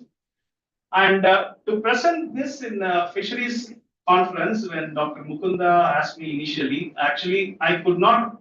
We did the similar pipeline to be applied to fish cell line as well, in collaboration with Oven Meats, a Hong Kong-based startup company, where we were able to show that it works with a particular fish species. But of course, that data is protected, so I won't be able to reveal it. But I just wanted to show this as a proof of concept. So with that, I want to thank my team, a small team which is still growing, and all the funding and resources support, as well as the Oven Meat and A-Star for the work which we did earlier on the fish species. I will be happy to answer any questions. Thank you. Excellent, Dr. Mariappan. I think whatever the work you have done, it's a very important support for the growing cultivated meat sector, because such things are not there. But only thing is, I don't know whether the culture medium it works as per the mathematical model, but and also because many things are not known. But we have to understand every component, then only you will be able to. There will be a multifactorial effect, so which is what we explored through the computational model. And when I said the validation of 8 amino acids and glucose, it is experimentally validated. I just did not show that results. Wonderful, wonderful. Huh? Nice work. Congratulations. Sir, anything? Thank you. Just for curiosity, which species was that? Can you please? Yeah, I was trying to check with them. I think it's okay. It's a yellow crocker. It's commonly consumed in Southeast Asia. It's a popular source. The second question is, when you're checking your computations on a scale, is it I mean, the same thing operates under different scales, or is it? Correct. That's a very good question. So all these simulations were done in lab scale. So probably in 125 ml shake flask level cell culture. So we have not tested these in the bioreactor operations, which would be another kind of extension what we want. Any more questions? One question, anybody? No. Okay. Thank you, Anya, for keeping the time also. He has something. One question. Sorry, sir. I'm a skeptic on the economic viability of this technology. I've been looking at it. Yes. Everybody is saying ho jayega, but what is your heart saying? To be honest, I would say this would be a very good platform if you want to use this as a fortified nutrition. For example, in rice, you have this golden rice concept and so on, right? So I think we can use this as a fortified nutrition sector. I feel that this will become a premium sector where people will consume the meat without any antibiotic resistance, those kind of issues. So it could be a premium kind of organic consumption. Sir, actually economics बाद में आएगा, लेकिन अभी technology नहीं है. Frankly, plant-based meat is available. Cultured meat वाला still it is being developed. Once it is developed, something comes, then economics will come. Still, people are trying to standardize. Nothing as of now. Yes, sir. The full-fledged budget, the funding, now DVT has come up with this. So this may become offshoot for multiple academic labs like mine. Correct. Thank you. Thank you so much. Yeah, next presentation will be Dr. Nitin Trivedi. You're here, na? Okay. Nitin ka biodata hai kya? He is assistant professor in Gujarat Biotechnology University. His topic is on smart protein potential of marine algae. No, she came and told this. Go for this. Okay. Just now she. Then is he did later or what? No, I think dropped it. it's fine. Yeah, Dr. Nitin? Yes, sir. Okay. Chandana? What about he? Is he dropped or is he later? No, she'll come. She's only joining at 6:30. 6:30 only. Yeah. So we have time for 2 times.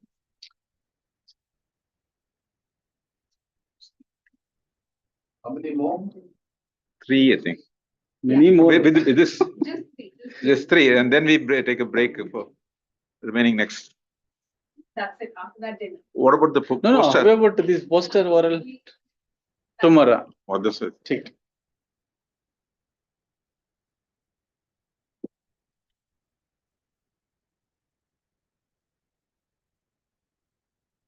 Dr. Nitin, please be focused to the of the theme of the session, cultivated meat, and what additional information we have. Thank you. In 10 minutes.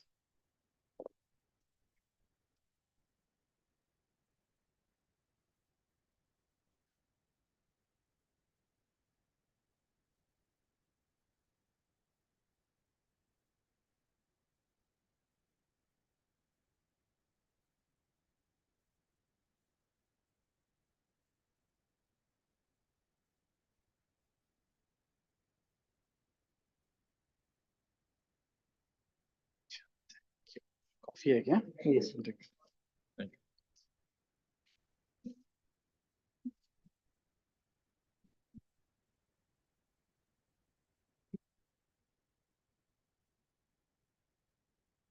The girl the lady was talking.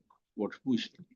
She's from Good Food Institute, a NGO who is supporting cultivated meat. Okay, NGOs.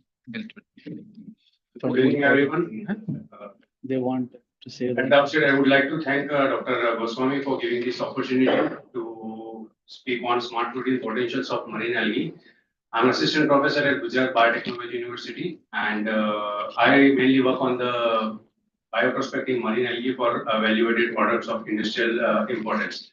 So as we know that India is blessed with 7,500 kilometer coastline, and there is a huge potential for marine biological resources to be explored for the value-added products of human and animal imported. So I don't know in our audience, the people are aware about the algae or not. They are photosynthetic eukaryotic organisms, can be unicellular or multicellular.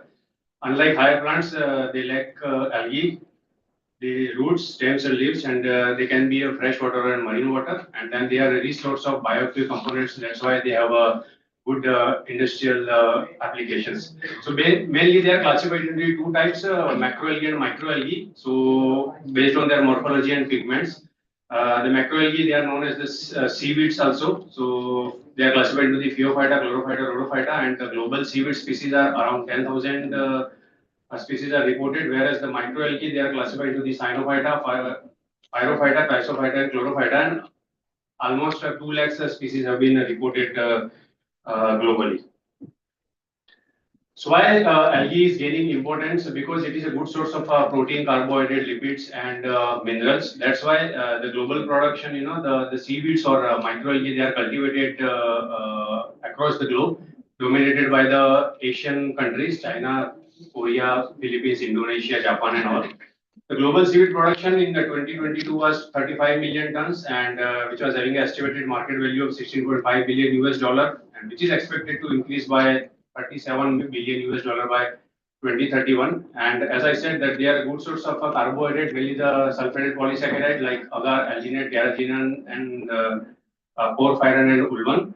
Similarly, the green seaweeds and red seaweeds like porphyra and enteromorpha, they are a good source of protein, and that's why it can be explored for the smart protein potentials.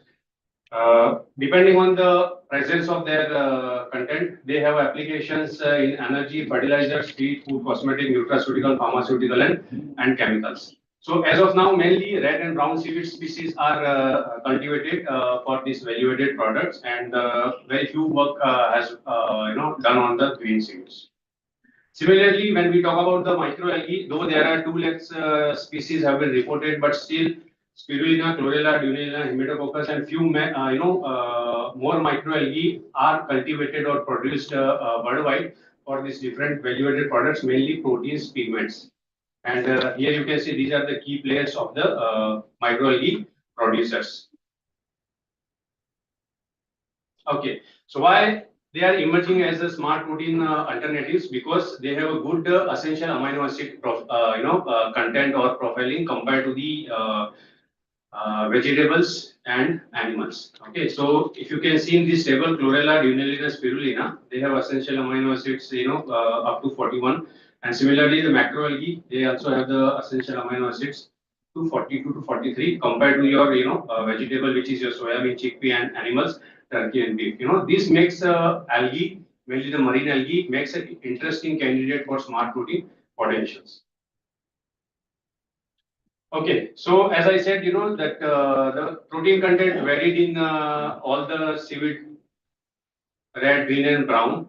So there are different methods to extract the proteins. Like these are the reported methods in the literature, but at industrial scale, or if you want to do it scale up, then all of these might not work, right? So you need to identify the correct methods so that the scalability can be done easily in a cost-effective manners. So these are the methods like solid liquid extraction, enzymatic assisted extraction, microwave, ultrasound, pulse electric wave, osmotic shock. So it is a combination of physicochemical methods to extract the protein out of the algae. So seaweeds have a sulfurate polysaccharide, so you require kind of optimization of different methods to extract the protein. But in case of microalgae, they don't have much carbohydrate, so it is extracted. And then once you have protein, it and you can do the amino acid profiling, then you will get an idea whether this protein can be used as an alternative protein or smart protein or not. Similarly, these are the microalgal species, and the same methods, physicochemical methods have been used to extract the proteins, and then based on the amino acid profiling, again the application can be designed. Okay. So first, as I said, in order to extract the protein, you need to disrupt the cell wall. Then followed by whatever the cell wall disruption is done, you will have the protein extraction that need to be purified or recovered using different methods available. And then after extracting the protein, you can go for the freeze drying or different drying processes in order to get the protein. Unbelievable. So these are some glimpses of the algal-based meat companies or startup. Recently, I think in last 4 to 5 years, these industries have come up with the different algal-based meat products.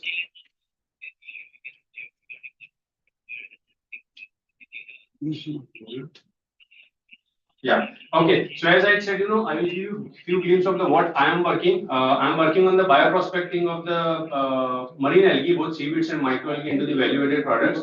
So here you can see I have explored green seaweeds for different products like biostimulant, then lipid, protein, cellulose, ulvan sulfate polysaccharide. Then we have also explored this for the biofuel, then polysaccharide derived biofilm or bioplastic, right?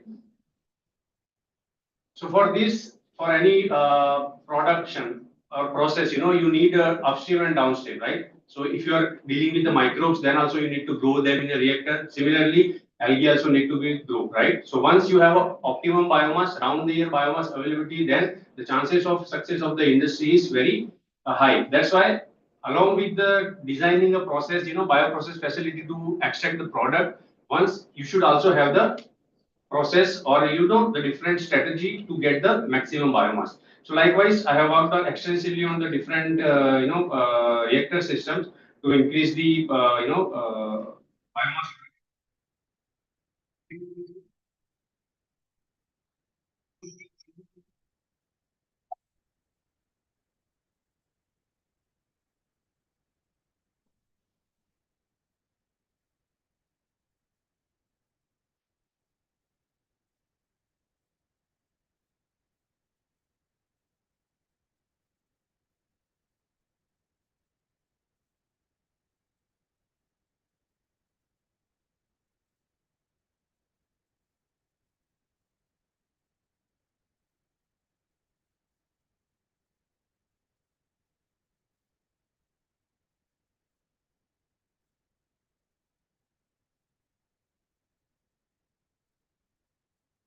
the maximum biomass. Okay, so one project I have worked on the valorization of the seaweeds grown in the mariculture wastewater. So the water was collected.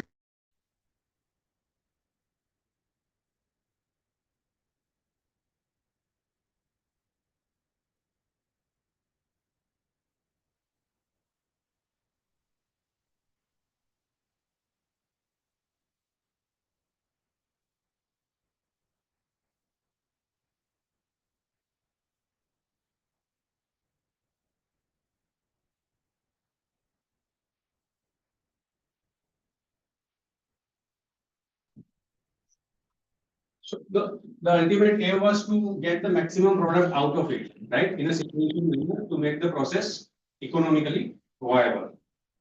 Similarly, recently I have started working on the marine microalgae. So one student is working on the isolation of the marine microalgae, and we are targeting mainly the protein and pigments because they have good market and demand as well. So the strains have been isolated, and now the studies are undergoing so that the idea is to get the good protein or pigment producing strain so that we can go for the growth optimization at a larger scale, and then after the biomass harvest we can design a strategy to extract this different product like protein and pigment.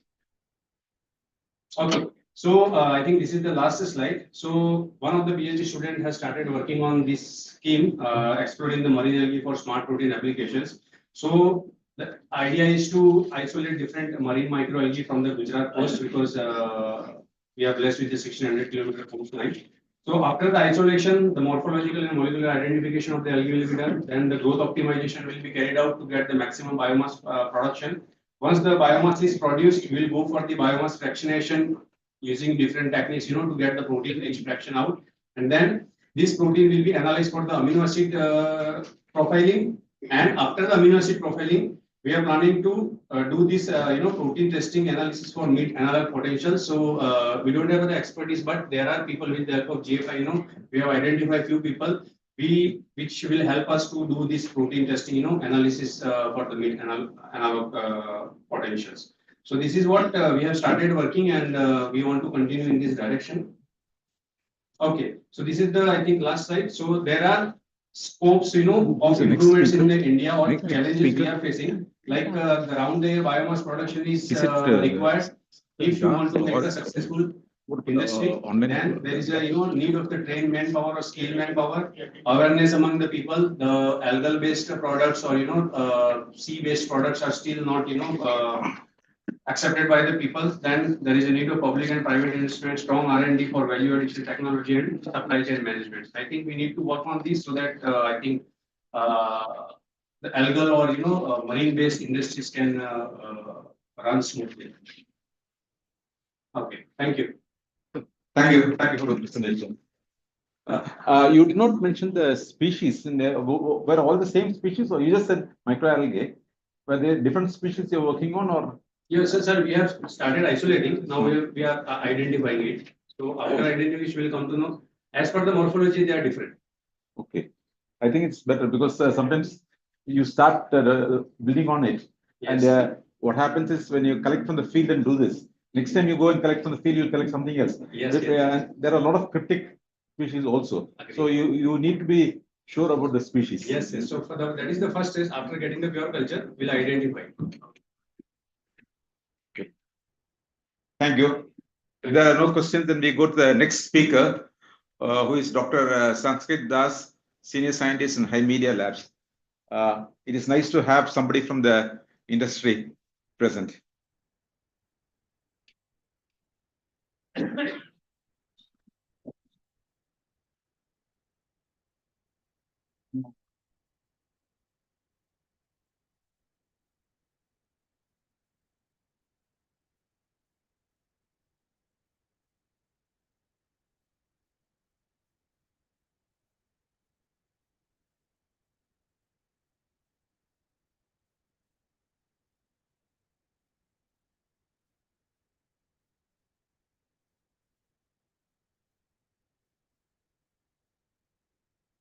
Madam, you will be able to present 10 minutes, 12 minutes? Okay.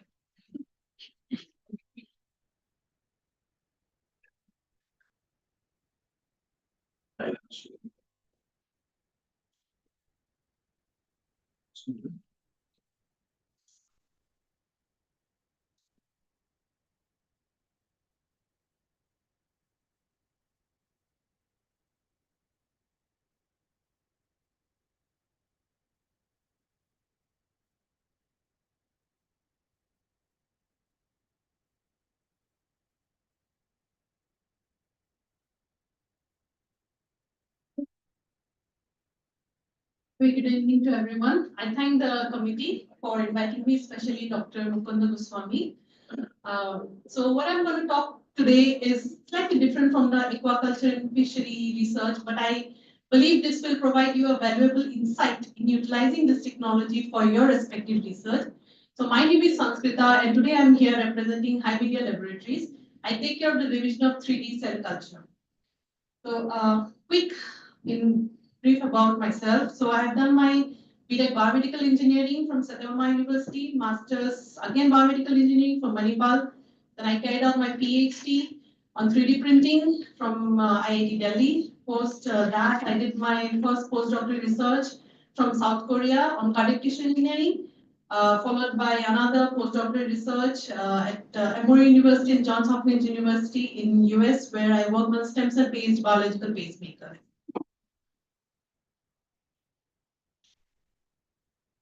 Okay, so since few decades, the global research has been moving towards a three-dimensional system. So several significant differences have been reported between the two systems in terms of cell interaction, cell ECM. In terms of cell interaction, cell ECM interaction, and how the cells respond as per their matrix, surrounding matrix microenvironment. So the ultimate goal of, or the major goal is to move a step towards the native, as we human beings are a perfect 3D system. So in that, researchers adopting different ladies ready or culture methods. So where they found very relevant cell-cell and cell ECM interactions. However, to control the entire structural architecture was not achieved, and that's where the 3D printing based tissue engineering has evolved, and it provides a ray of hope to push the medical research forward. Now, 3D printing, which is also known as rapid prototyping, is an alternative sophisticated technique which uses an advanced CAD-based software method to deposit the material in a layer-by-layer form to develop the construct. So the material of your interest or the design of your interest is you make the design and you load it into into the machine. Then you have the material, and the system is connected to the software. You, on command, the material extrudes through the syringes and it gives you the product. Now, it sounds simple, but an extensive level of optimization is required to get to the final product, whether it is material properties, needle size, printing speed, line height, temperature, even the source of energy that you're using. Now, broadly, it is classified into three types: extrusion-based, energy-based, and inkjet-based. Again, each has their own variants, which I'm not going to talk about. Now, since decades, this 3D printing has found its application in different sectors, right, from aeronautics to space, architecture, constructions, electronics, robotics, textiles and fashion industries, healthcare and food industry. That is where we're going to talk about. All right.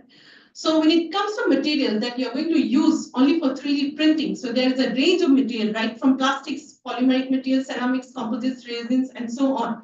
But when you utilize the materials for something, a biological purpose, whether it is food industry or healthcare, then those materials are called biomaterials. And then the range of material, it narrows down. Now, it can be natural biomaterials, synthetic biomaterials, extracellular matrix-based biomaterials, which is a hot cake nowadays, and hybrid biomaterials. Now, when you mix these biomaterials with the cells, then it comes the bio ink. And this concoction when you utilize this concoction of polymers, growth factors in the cells, and to deposit, that is called bioink, and deposit them in a layer by layer format, that is called a bioprinting. So that's a major difference between 3D printing and a biomaterial, and biomaterials and bioink.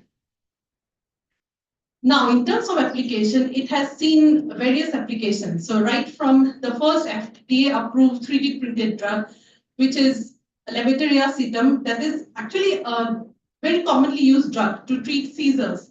However, Aprecia Pharmaceuticals used a variant of 3D printing technique where it also worked on the biomaterial part to develop these drugs, that is sputum, which dissolves in our mouth with a sip of liquid in approximately 11 seconds. And this drug has actually acquired regulatory approval for its commercialization from FDA.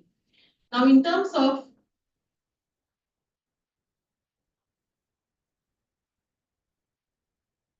a group which is led by Professor Zhao at MIT, they fabricated 3D printed magnetic shape shifters using the material and the 3D, using a unique material and the 3D printing technology.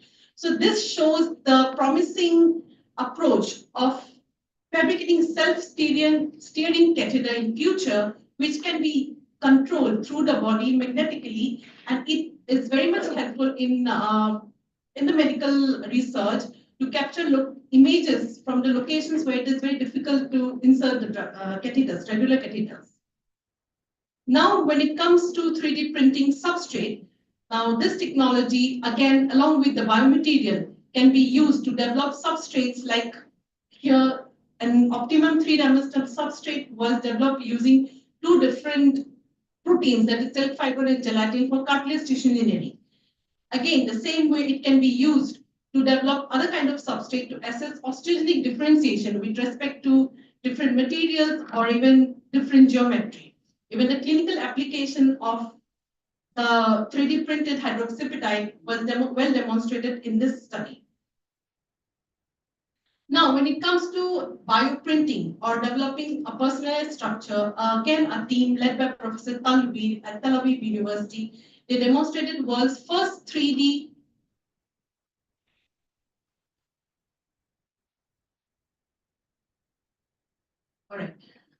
miniaturized 3D vascularized engineered heart structure using patients' own cells and biological materials, where very interestingly, the cells in the printed heart were beating.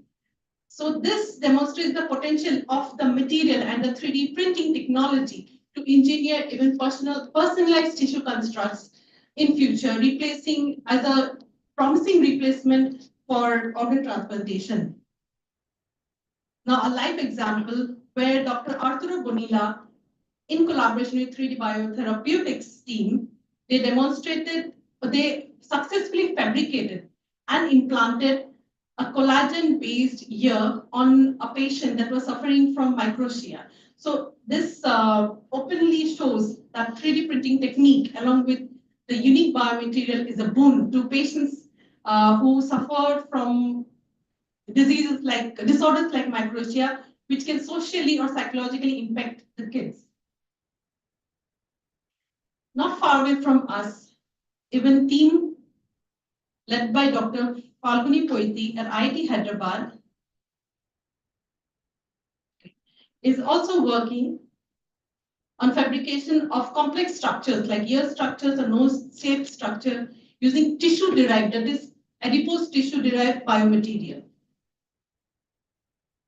Now, in terms of using this technology to develop a platform for drug, so it can be used to fabricate tissue models, which provides a platform again for drug testing or any cosmetic testing or screening.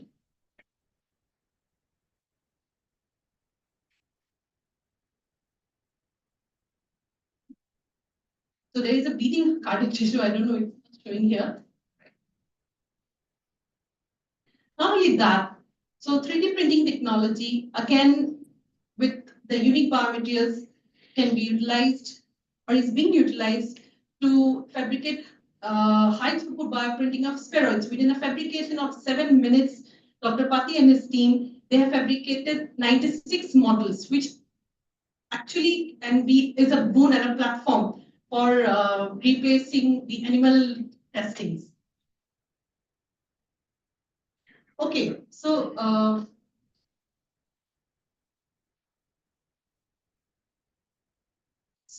even what I showed you is the healthcare industries, even the food industries, they are pioneering in pushing the technology to fabricate customizable printed meat.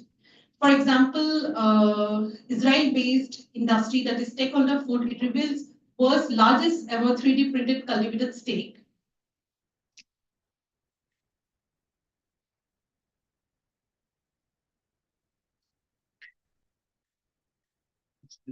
Okay. Not only this, the company in collaboration with Umami Bioworks has actually demonstrated a freshly 3D printed cultivated group of fish. Now these are fish. So what about the vegetarian people? So there they have also demonstrated in industry's first plant-based 3D printed eel. Now, those are some of the work that's been going around in the field, in the domain of 3D printing and bioprinting, utilizing different biomaterials. Now, I come from High Media Laboratories, so many of you would be using products from our company. So we are headquartered at Thane here, and we are globally present in like over 140 countries, where we make sure and we believe and really promote the Make in India concept, and we, without compromising the high quality and the affordability of the products. Now, High Media is started from microbiology department, and we have different verticals like cell biology, molecular biology, plant tissue culture, hydroponics, chemicals, and even the consumable sections. So I belong to the biology department. So last year, High Media took this biggest leap on our 50th anniversary. It took the leap of moving from a 2D monolayer plant-based culture to a 3D culture, where we, our founder, Dr. Gangadhar Warke, he inaugurated the country's first center of excellence for 3D cell culture laboratory, housing the state-of-the-art biomaterials and bioprinting facility.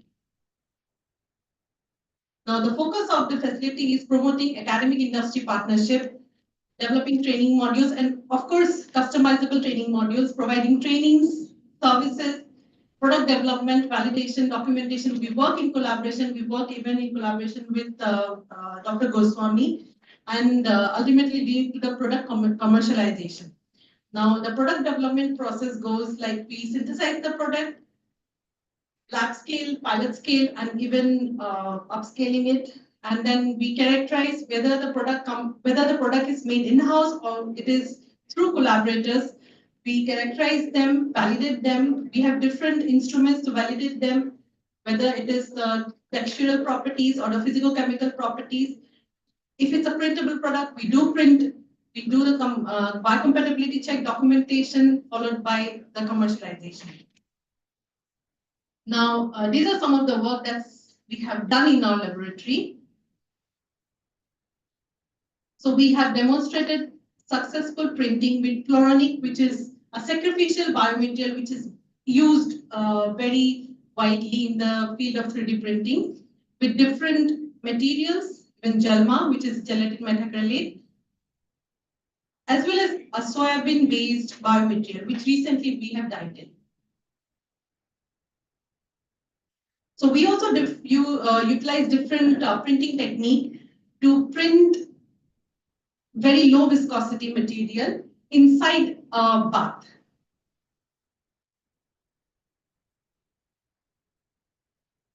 And we also tried printing complex structures like here. So my team is sitting there. They have done this fantastic work. Okay. So even in case, other than the printed models, we also involved in working with 3D models. And we, as we said, that we customize courses and services, even modules. So we are very open to students and researchers, even professionals who want to learn this technique. So where we teach them, customize some modules for them, right from biomaterial preparation to study their rheological properties, which is the flow of the material, or if it's an edible product or something cultivated meat, where we even study the texture of the product, as well as the printing. And finalize, we do characterize. We have state-of-the-art facility, and this everything you are seeing is from our laboratory.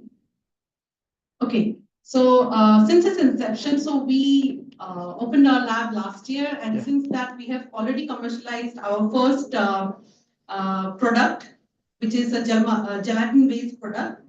And I thank different partners for being our greatest support, and the director, Dr. Vishal Varke and Preeti Varke, and my team, Ms. Samruddin, Ms. Jennifer, they're there. And without saying, of course, the sales and marketing team, because whether it is through collaborators or in-house, we always make sure the products go from the lab to the customers and the services. Thank you. Thank you. No, No, yeah. Thank you for the presentation. It was good. It is nice, because we are all biologists, or we call ourselves biotechnologists, but it's good to see a bioengineering presentation coming through. You presented something about the Israel firm. Do you have any information regarding how commercial they have grown? Because it has been projected quite a bit. Even the Prime Minister inaugurated, and they are a big factory. They said they are putting up the second factory. Yes. So is it really commercially viable? Because Because we started with the healthcare products, and now we are diving into the edible products. Okay. So I maybe it's a thing, because like Dr. John raised, this commercial level, whether it is commercial or it's economical, will be always a thing. So whatever information that you have, you must collect about that. And in fact, one of the things I would say is that, like we have talked about, like from test tubes to going to big bioreactors and things like that. So we need to keep that in the perspective as we do our work, not to just say that it is not reached the stage where it is commercial yet. Because the way we do research, if you keep the ultimate price in mind, then our research will be different. Suppose we are going to have, say, using it as a carrier for high value material, like a higher amount of omega-3, then initially itself we'll have to build that into it. Because I have my, like what Georgian had, say, seafood itself is very cheap compared to beef. Correct. Yeah. And seafood also, I think for that, I think Chandana. Sorry, Chandana. Dr. Chandan. Because you are interested in the sustainability from the sustainability angle. But if you look at seafood, compared to other proteins, it is much more, the footprint, ecological footprint is very less. When you use for climate change analysis, you use life history analysis, you see it's less than beef. So in essence, both in terms of cost as well as the environmental impact, seafood is very low impact. Now to market it based on that, you will have to really look into it as we go into it. So I think that is something that the next talk by Claire, my colleague, she'll cover the aspects of why cultivated seafood, and yes, environmentally speaking, it is less impactful compared to beef, but at the same time, depleting fish population, fish stocks in the ocean, and there are other threats to aquaculture, which Claire is going to go into detail about. But I mean, just my thing is, I've seen so many of these things. If it is not economical or business, it will die. So basically, all environment will be a selling point, but ultimately, what drives it will be economical. So, Sir, okay. Can I add one point? Do you have easy access to Israel technology? Are you? No, I don't think that. No. GFI has, so we are a network of nonprofits. We have an affiliate in Israel who work with stakeholders. So No, that's okay, but that's hard to develop, No, that is not them. That was not heart was not. Israel. That's a healthcare part. Israel, that's a different. That's a different company. Different company, but what I'm saying, in case you want the technology, do they give it or do they?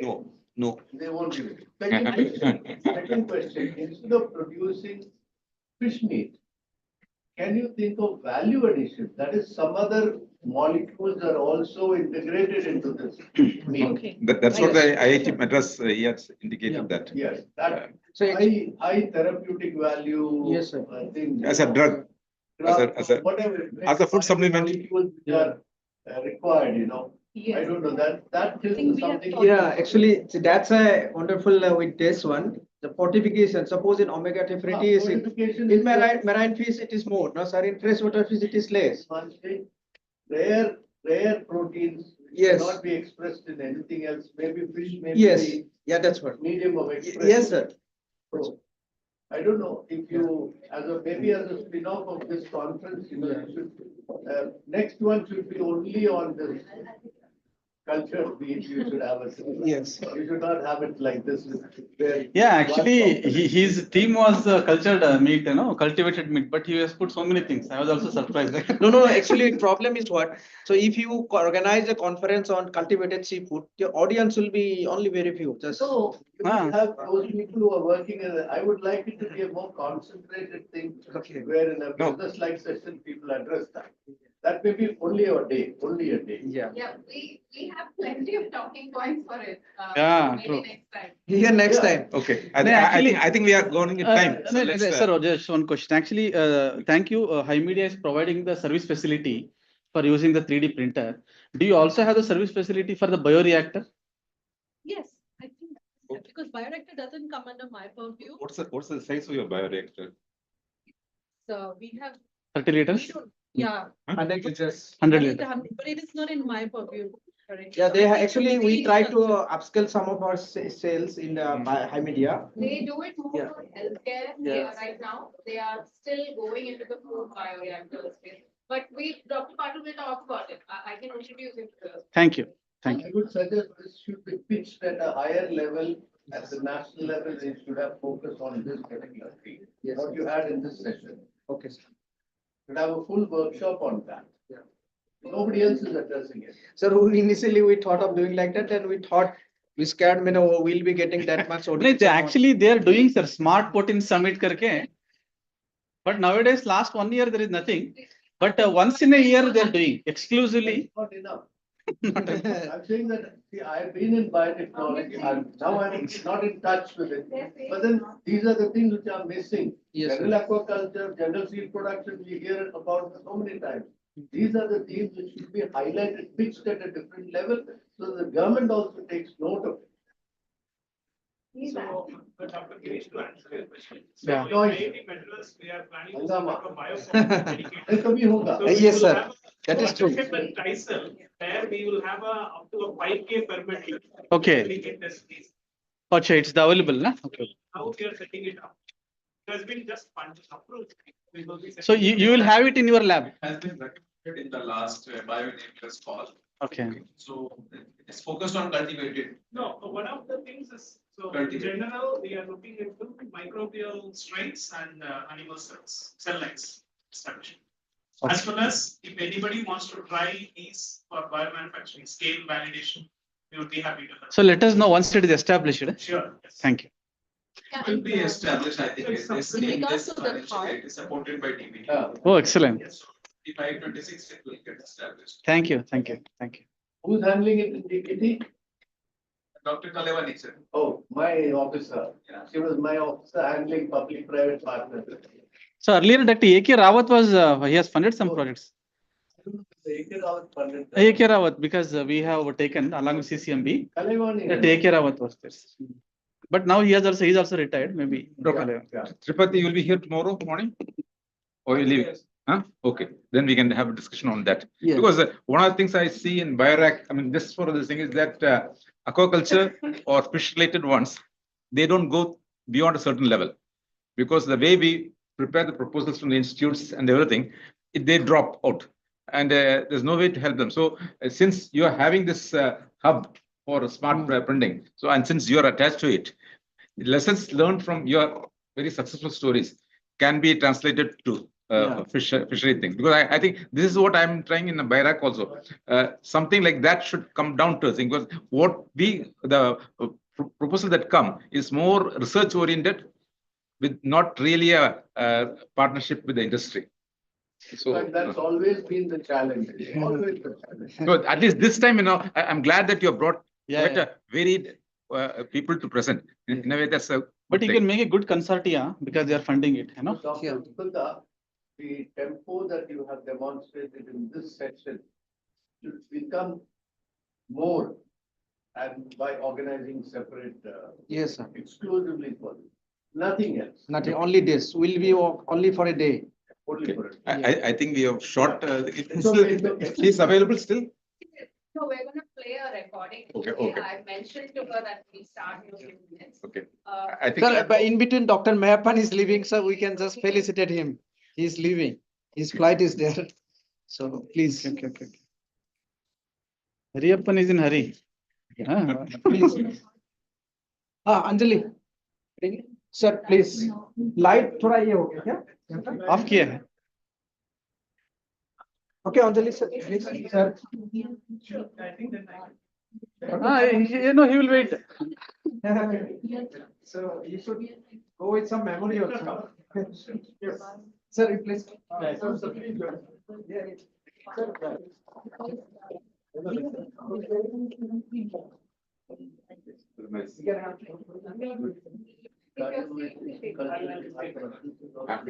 आपका next summit कब है? Future of protein summit.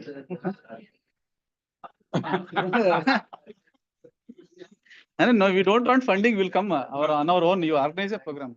Only Claire will not be there online. Claire is there. Online? Claire has joined online. Hi, Claire, can you hear us? We're going to start playing Claire's presentation. But it's recorded or she's there? It's a pre-recorded presentation, so we'll start playing that. She will answer live, right? It's 6:30 a.m. She will join. Hi, everyone. Thank you for being here. Thanks to the organizers for the invitation to speak. My name is Claire. I work on cultivated meat and seafood at GFI. I am pre-recording this, but I'm hoping to be there live for the Q&A session. So let's get into it. So I wanted to start with some background as to this question of how are we going to feed 10 million people we expect to be on the earth.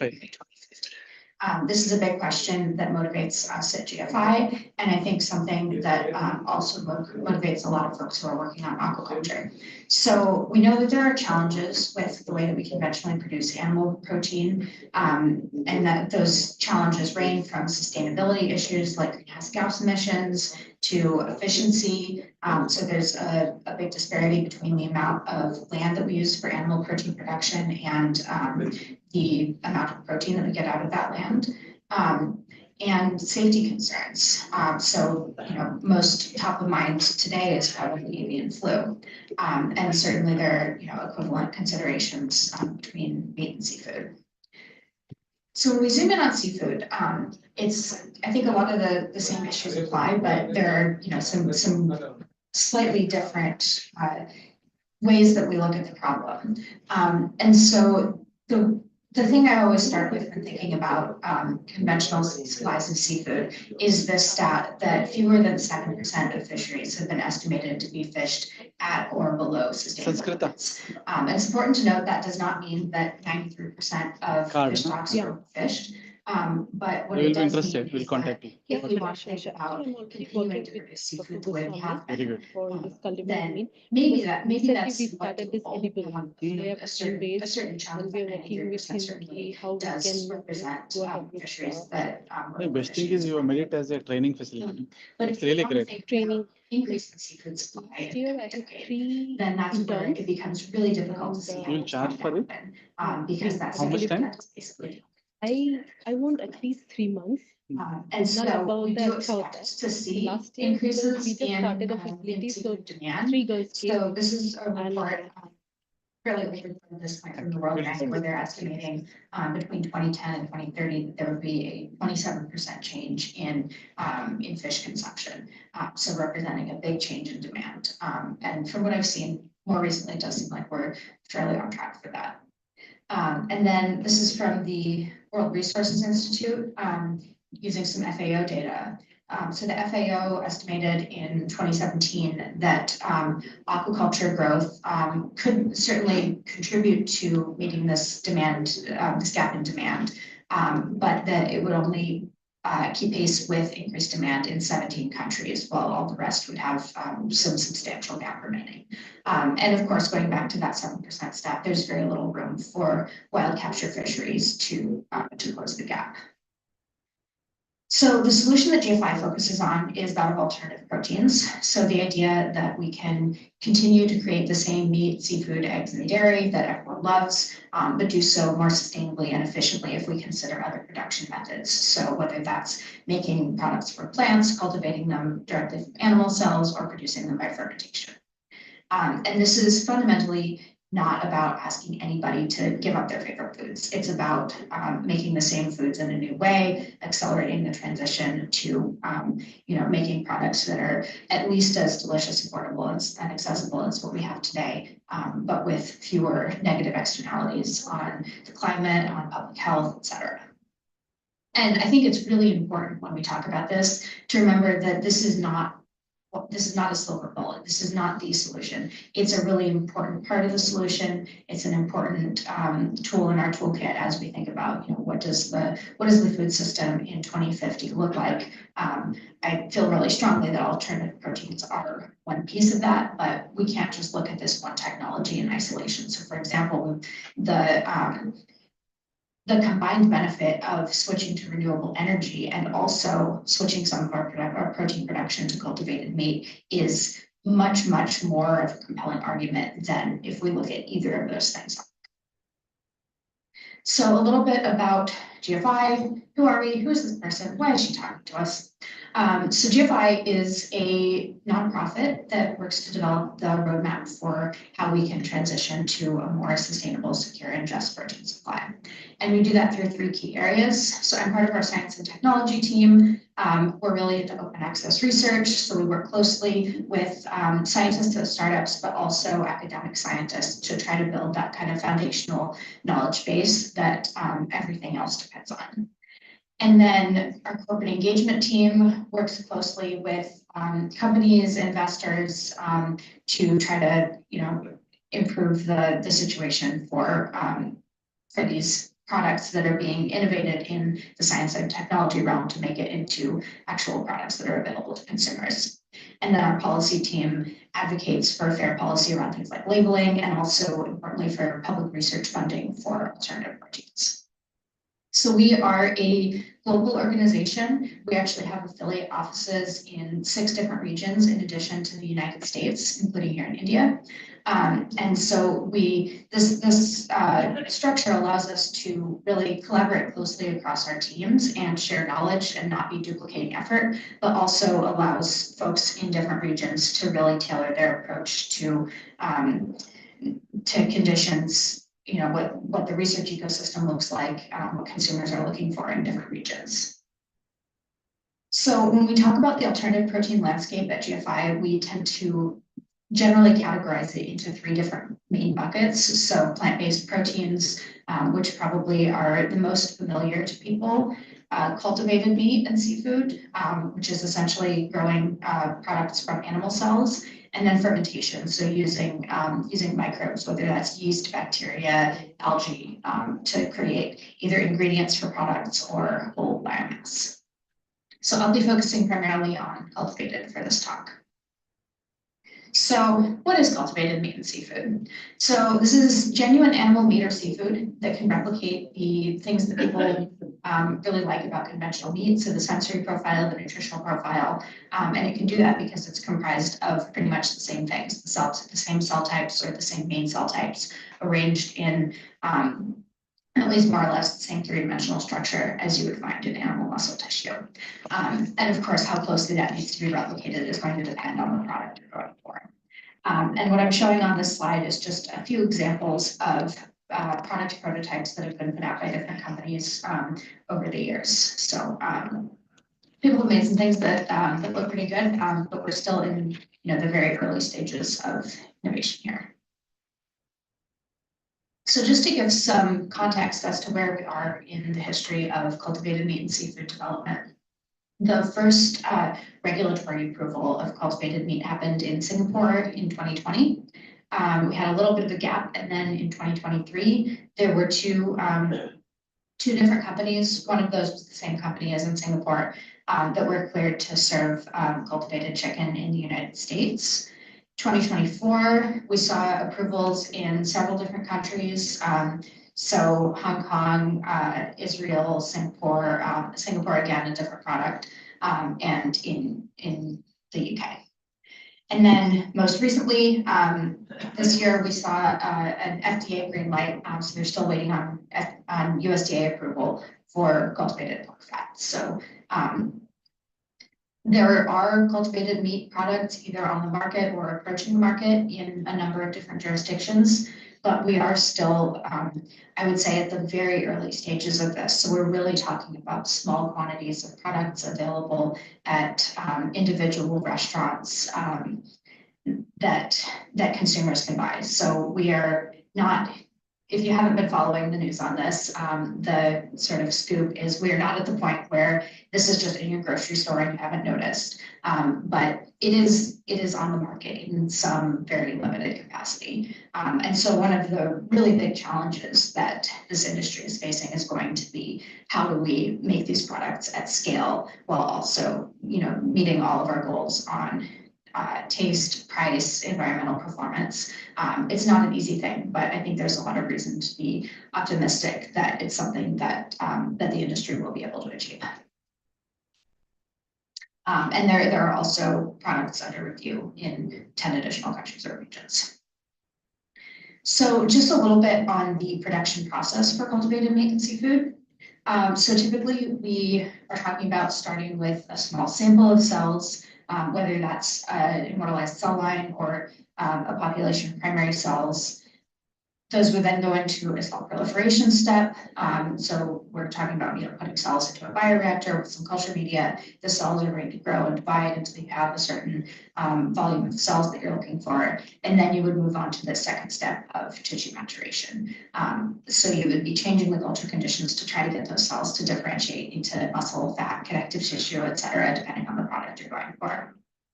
Often at this stage, you would have some form of scaffolding, so a material that would allow the cells to adhere and provide both cues to the cells that would kind of guide them in the direction you want them to go, maybe push them toward differentiating rather than continuing to proliferate, and also could have some role in providing structure to the final product. And so at the end of this, you would have a product that's, whether that's a salmon fillet or a steak or a chicken breast that in the ideal case would be, very similar to a conventional piece of meat.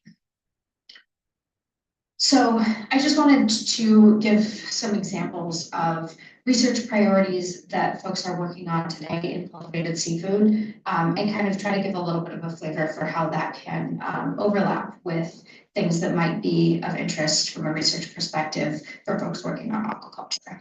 So some of the research priorities, this is not an exhaustive list, but that we'd be thinking about when it comes to seafood would be what cell lines should we be using as our starting point?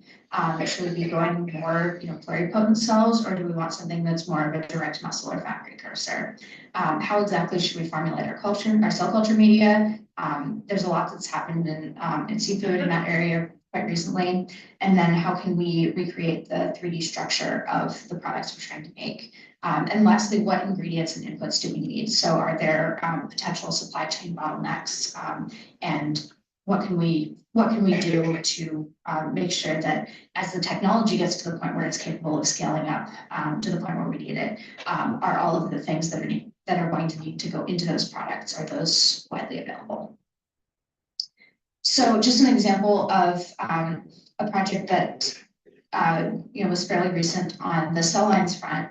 So this was a paper published by Michael Saad from David Kaplan's lab a couple of years ago, where they developed a muscle cell line from mackerel. And they did a really nice job of characterizing kind of what those cells looked like in the primary population.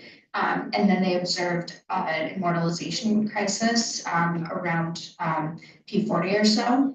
So a lot of the cells died, but the ones that survived were, a slightly different population that they think could be really positive as a starting point for cultivated seafood. And so this final cell line, which they're calling MAC1, maybe one of the more exciting things about it is the doubling time between the primary cells and the final characterized cell line was substantially reduced. So that means these cells can grow faster and be more efficient.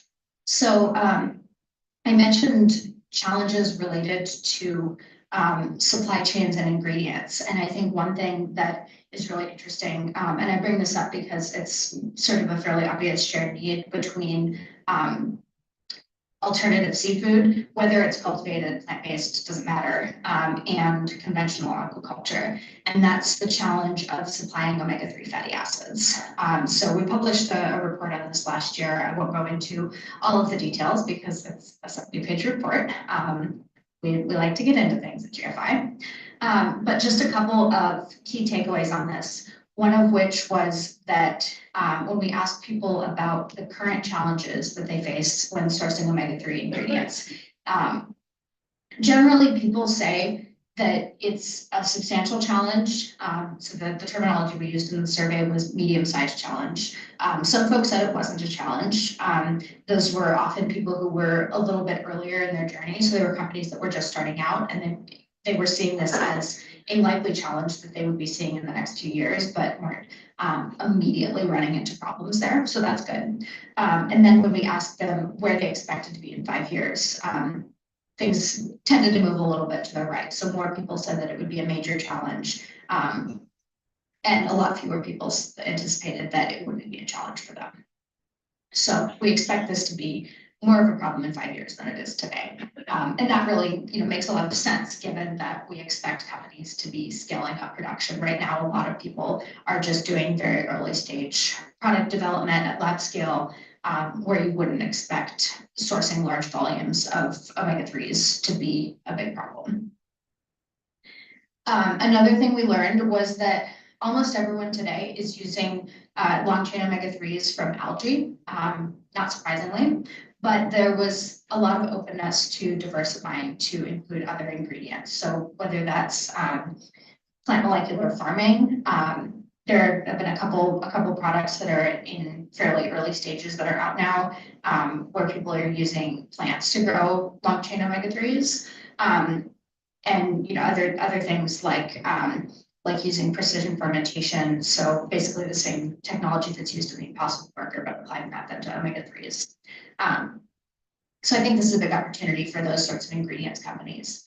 And I think this is a really nice example of something that we expect to be a challenge for aquaculture as well. So, as fish production continues to grow, there's really not a lot of room in the conventional fish oil derived omega-3 space. And so that's led to there being a lot of motivation for folks to think about, can we source these things from the obvious one being just microalgae. So can we scale up our production of farming of microalgae, figure out the purification process a little bit more efficiently?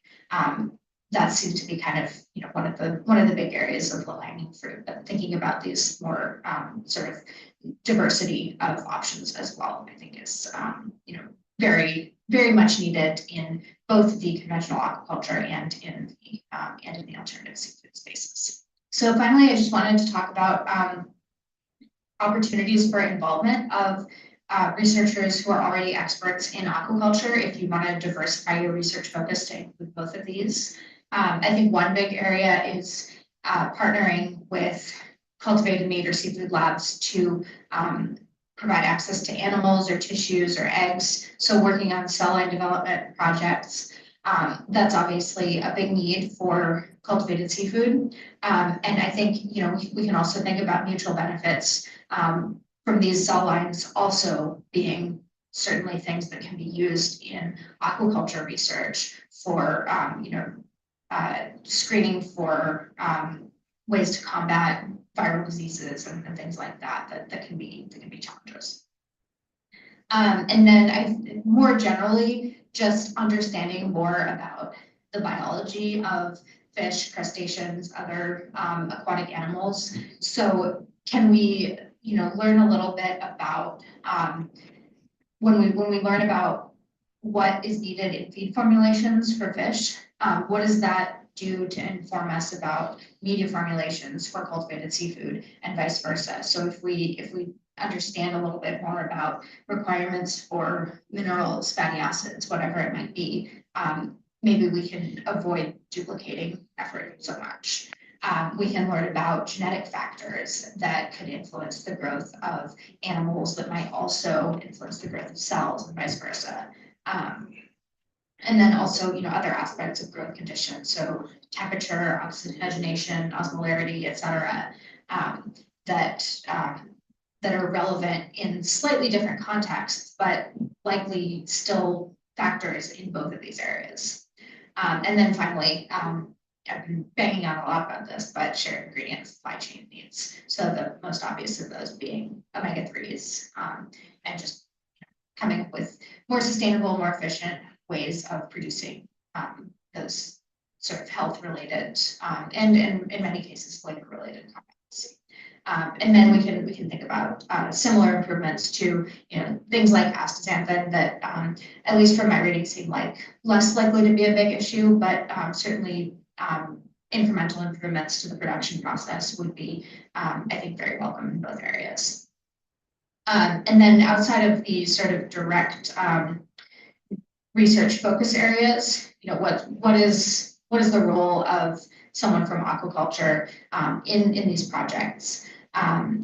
You can, dip your toe in by acting as mentors, consultants, or advisors. So one example of this would be Finless Foods. I hope we'll be able to share these slides in some way, but I linked an article where they talk about them working closely with folks who got their start in the aquaculture industry and were in a really good position to act as advisors for them. And then the sort of bigger step is collaborating on or leading new projects on cultivated seafood. Cell line and media development being probably the most obvious areas of overlap.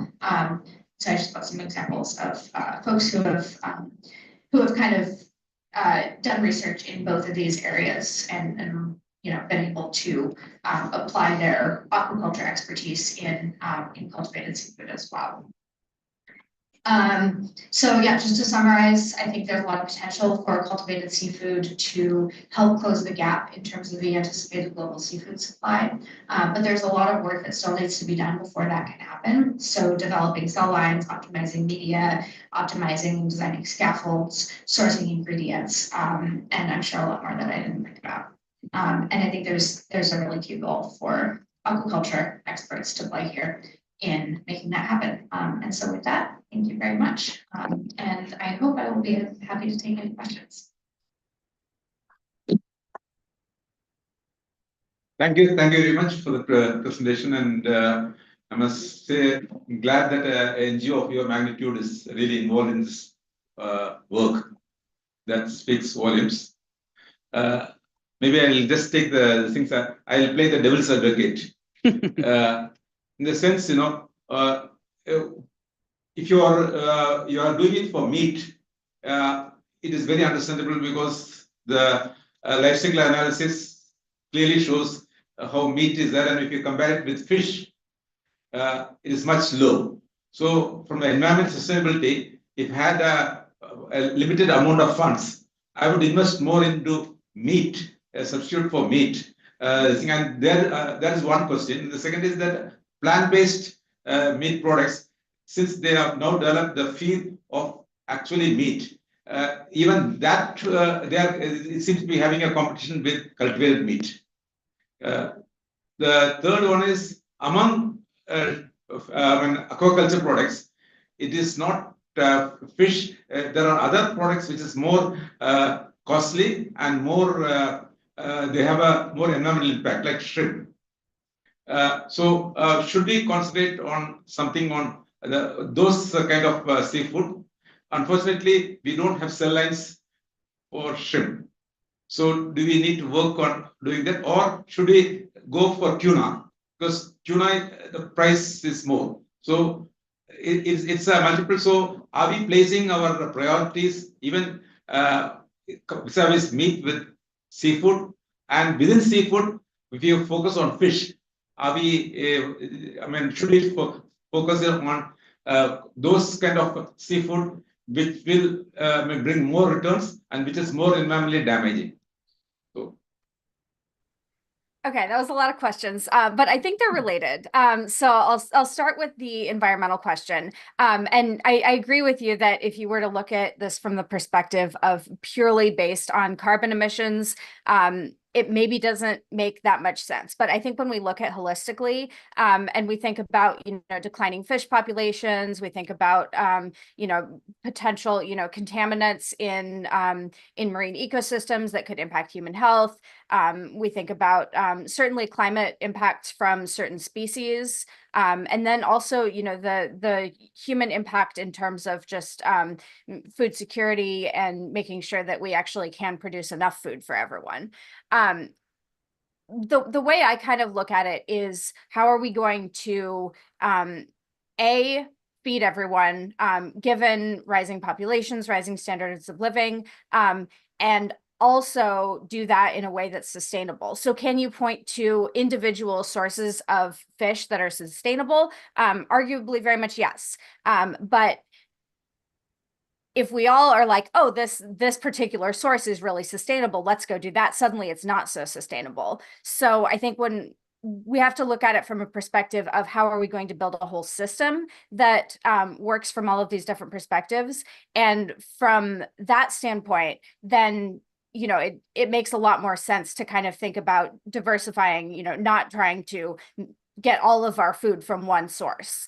And you mentioned plant-based products as well. And I think that's actually really very much related, because making cultivated meat and seafood, at least today, is very expensive. It's not easy to make 100% cell-based product. But can we think about taking what's really key and really hard to replicate when it comes to the food properties of animal cells?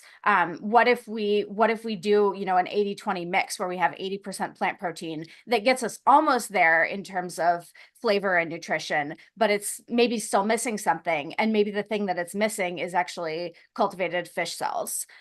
So I think we can think about all of these things. It's not a question of should we make our protein using technology A or technology B? It's like, how do we develop technologies that are going to help and then combine them in the most efficient way possible, so that we're making food that makes sense for both people and from an environmental standpoint. You mentioned, the question about, do we focus on beef? Do we focus on tuna? Do we focus on shrimp? I think there's some really important considerations there. And it's a big field. It's not a big field yet, but it's going to be a big field. And so I think it makes sense to have, this company is going to be really focused on this kind of product. This other company can be doing something else. We can do more than one thing. Crustaceans, I absolutely think we should be focusing on crustaceans. It seems like cell line development is insanely hard for shrimp and other crustaceans. So I'm hoping that somebody will figure out what the obstacle is there. There are a few folks working on and that sort of work. And it sounds like there might be some stuff going on within companies that we don't know exactly what their secret sauce is yet. But crustaceans are one of those things that just kind of makes me go, oh, I don't know. That's a whole thing. So yes, I think all of the above. And I think that answered at least like 2 out of your 3 questions. Thank you. Any more questions? Yeah. What is the status of because 2020 it was cleared in Singapore. So did you taste it or is it available in the market in Singapore now? No, I haven't tasted those products. I believe it is available in a couple, they've kind of bounced around between, it's a couple restaurants here, a couple restaurants there. There was news last year that it was now being sold. It was a hybrid product, so it was a low percentage of animal cells. But there was I think the name was like Huber's Butchery, where you can actually buy like a retail package of cultivated / plant-based chicken. So consumers have been able to take that home. But I personally haven't tried it. It sounds like the feedback that I've heard from others who have has been good. Anyone from GFI tasted them? Did you, from your agency, anybody went there and to see it? No. My colleague Elliot Schwartz did go to I believe it was in Singapore that he tasted a couple products a few years ago. How about in Israel? There are also the Prime Minister tasted and all those things. Is it available in Israel? Upscaling is not happening, Yeah, it's a slow process for sure. There was an approval last year for cultivated beef from Aleph Farms. Chandana, do you know if it's on the market yet? Or is that still kind of going through? Not quite yet. Yeah. Okay. Yeah. But Dr. Patil, to add on to that, here in India, we did a cultivated meat tasting event in Mumbai just a couple of months back. It was closed-door tasting, cultivated chicken, 90%, 75% cells. So a lot of closed-door tastings are happening around the world, and I was in Singapore in November. My colleague, I have pictures of my colleague tasting cultivated meat, and they say they can't tell the difference. So this is Dean, by the way, Dean Clare. Yeah, most people who've had this, including my colleagues here in India who tasted the Indian versions of chicken, say it's pretty good. Hopefully for the next tasting we can invite you. Thank you so much, Claire. Thank you for waking up early and answering our questions so patiently. Thanks so much for having me. Hi, Dr. Claire. Hi, Dr. Goswami. Yeah, early good morning for you. And for us, it's a good evening. Late good evening. Yeah, thank you so much. Thanks for having me. Yeah, for accepting our invitation. And we're looking forward to have more and more things like this. No, they're asking about testing and all. And we are also trying to have a demo product where our commercial is trying to, with MyWorks Private Limited. We are trying to develop some documents for FSSI so that the regulatory approvals, some applications have to go there first. Because I am also in FSSI, which is in a regulatory bodies in India. Yeah, and then in fact about crustaceans, we tried with lobsters and crabs, but it's quite challenging. But we are trying to, it's not a full-fledged maybe continuous cell line, but we are trying to get some cells so that we can get some out of it. Anyhow, thank you so much. And actually, you are online only. We can felicitate you online. There is no other scope. But next time, as many of our senior faculty members, stalwarts, they're looking forward to have one physical kind of interaction. Maybe next year, we'll have an international conference with all of you here in Mumbai. We'll see that. Thank you so much. Thank you. That'd be great. Make announcement for tomorrow that will continue. This session will continue. Ravi is also there. No, he left. Okay. Sir, actually, this is very interesting. And then we thought of having this one in auditorium with many large audience. But because of some kind of parallel sessions are going on here and there, we could not have it. But whatever oral presentation and poster presentation will be there, we'll have tomorrow. Yeah, so just tell them so that the audience will know. They'll come. Yeah. So tomorrow we'll have that. Here in this room. We'll see, sir, maybe in the auditorium. We will see that. And that announcement will be there. Where will be the place? This oral presentation and poster presentations. How many are there, sir, oral presentation? Three are there, I think. 3 oral presentation?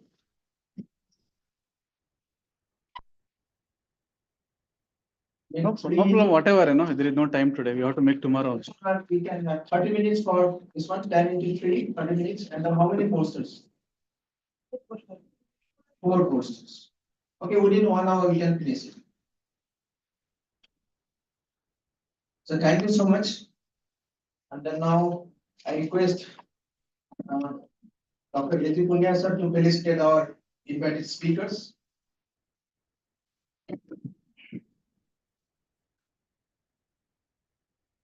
Yes, yes.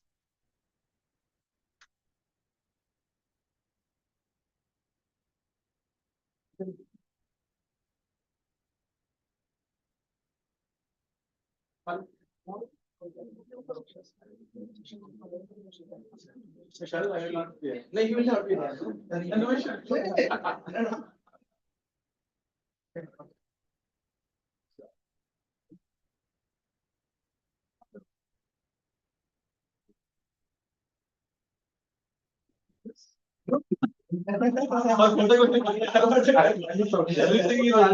Okay, by the time we will have a group photographs. By the time we can utilize the time, can have a group photographs. And then we need a few recommendations from this tomorrow. Sir, please come and join. So we have a group photographs. Please, madam. Speakers, please. As there is some time, no, I want to make some comments because You can. it started in 2018. No, GFI started Smart Protein Summit. Many people attended, and that was the starting. I think last 8 years, whatever progress made. But what is disheartening is everybody is doing for some few days and they're leaving it. Now, Josna and then Matsud and Shiok meets also left. Even I also was The leave effort, MNMR. the effort is not sustainable. I think first make the program.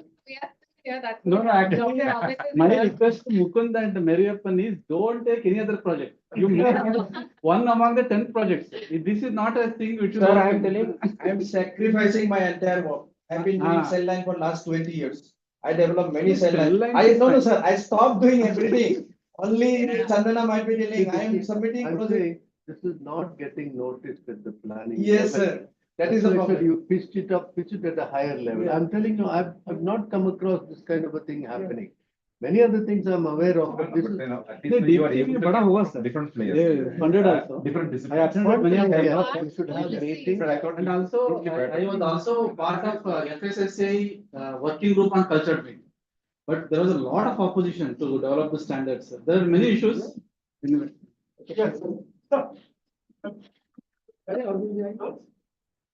Okay. Yes.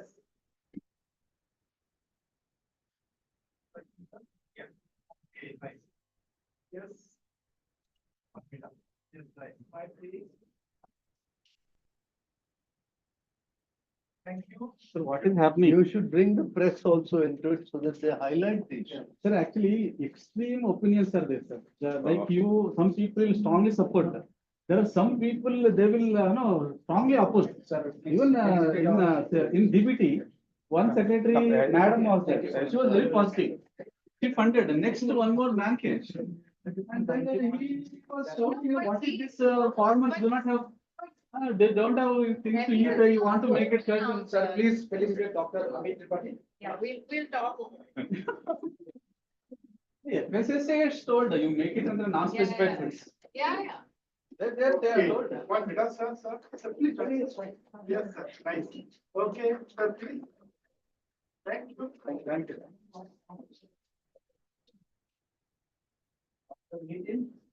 Dr. Nitin, please. Hi. Come inside at least. You come in the picture. I'm here. Yes, sir. Who's giving it to whom? I thought last time looked like I was.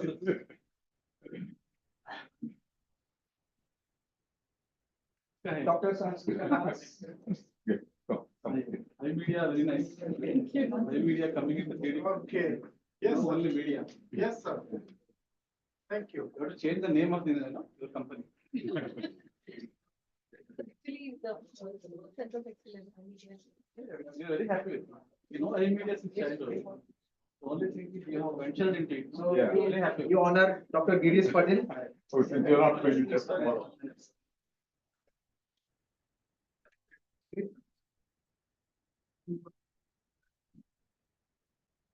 You are giving in a box? No, you can open the box now. It's okay. You're not right tomorrow. No, early morning. Can you just bring some recommendations? No, I will. Huh? I will share it. Yes, sir. Thank you. And I request. That is No, tomorrow is there. No, sir. No, we'll continue. Tomorrow only we'll finish the news. Because he is leaving today. That's why. You are leaving today? Early morning tomorrow. 6 o'clock. And then you will finish it tomorrow also. You will do that. But then reporters also will do tomorrow. Yeah. So now we have to go to our rooms. Sir, you will be going to your rooms, then vehicle arrangement will be there. So we'll be going for dinner, special dinner. So what time? 7:30. Maybe you will half an hour, 8 o'clock. So we'll go to the room. You're going outside also or something? Yeah, outside. Here now. We'll go to our room. Okay, thank you very much. So thank you very much. Thank you. Thank you, sir.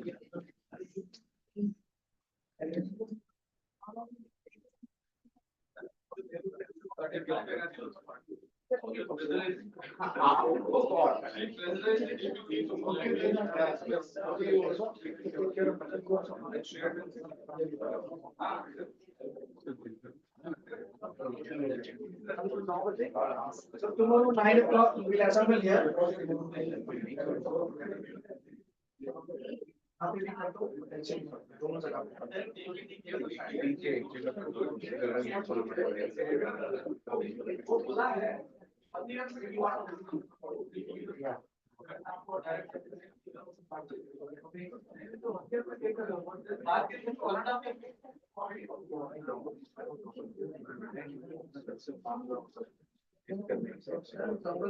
Dumbbell किसके किरण के पास है Hindu dumbbell किरण के पास है ना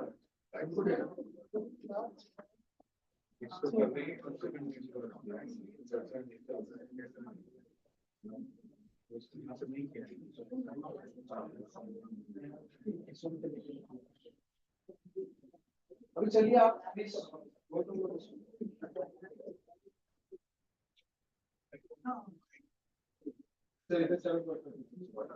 हाँ यहाँ से नहीं अभी वही थोड़ी सी ये बात चले नीचे थोड़ा सा होगा नीचे चालू कर देते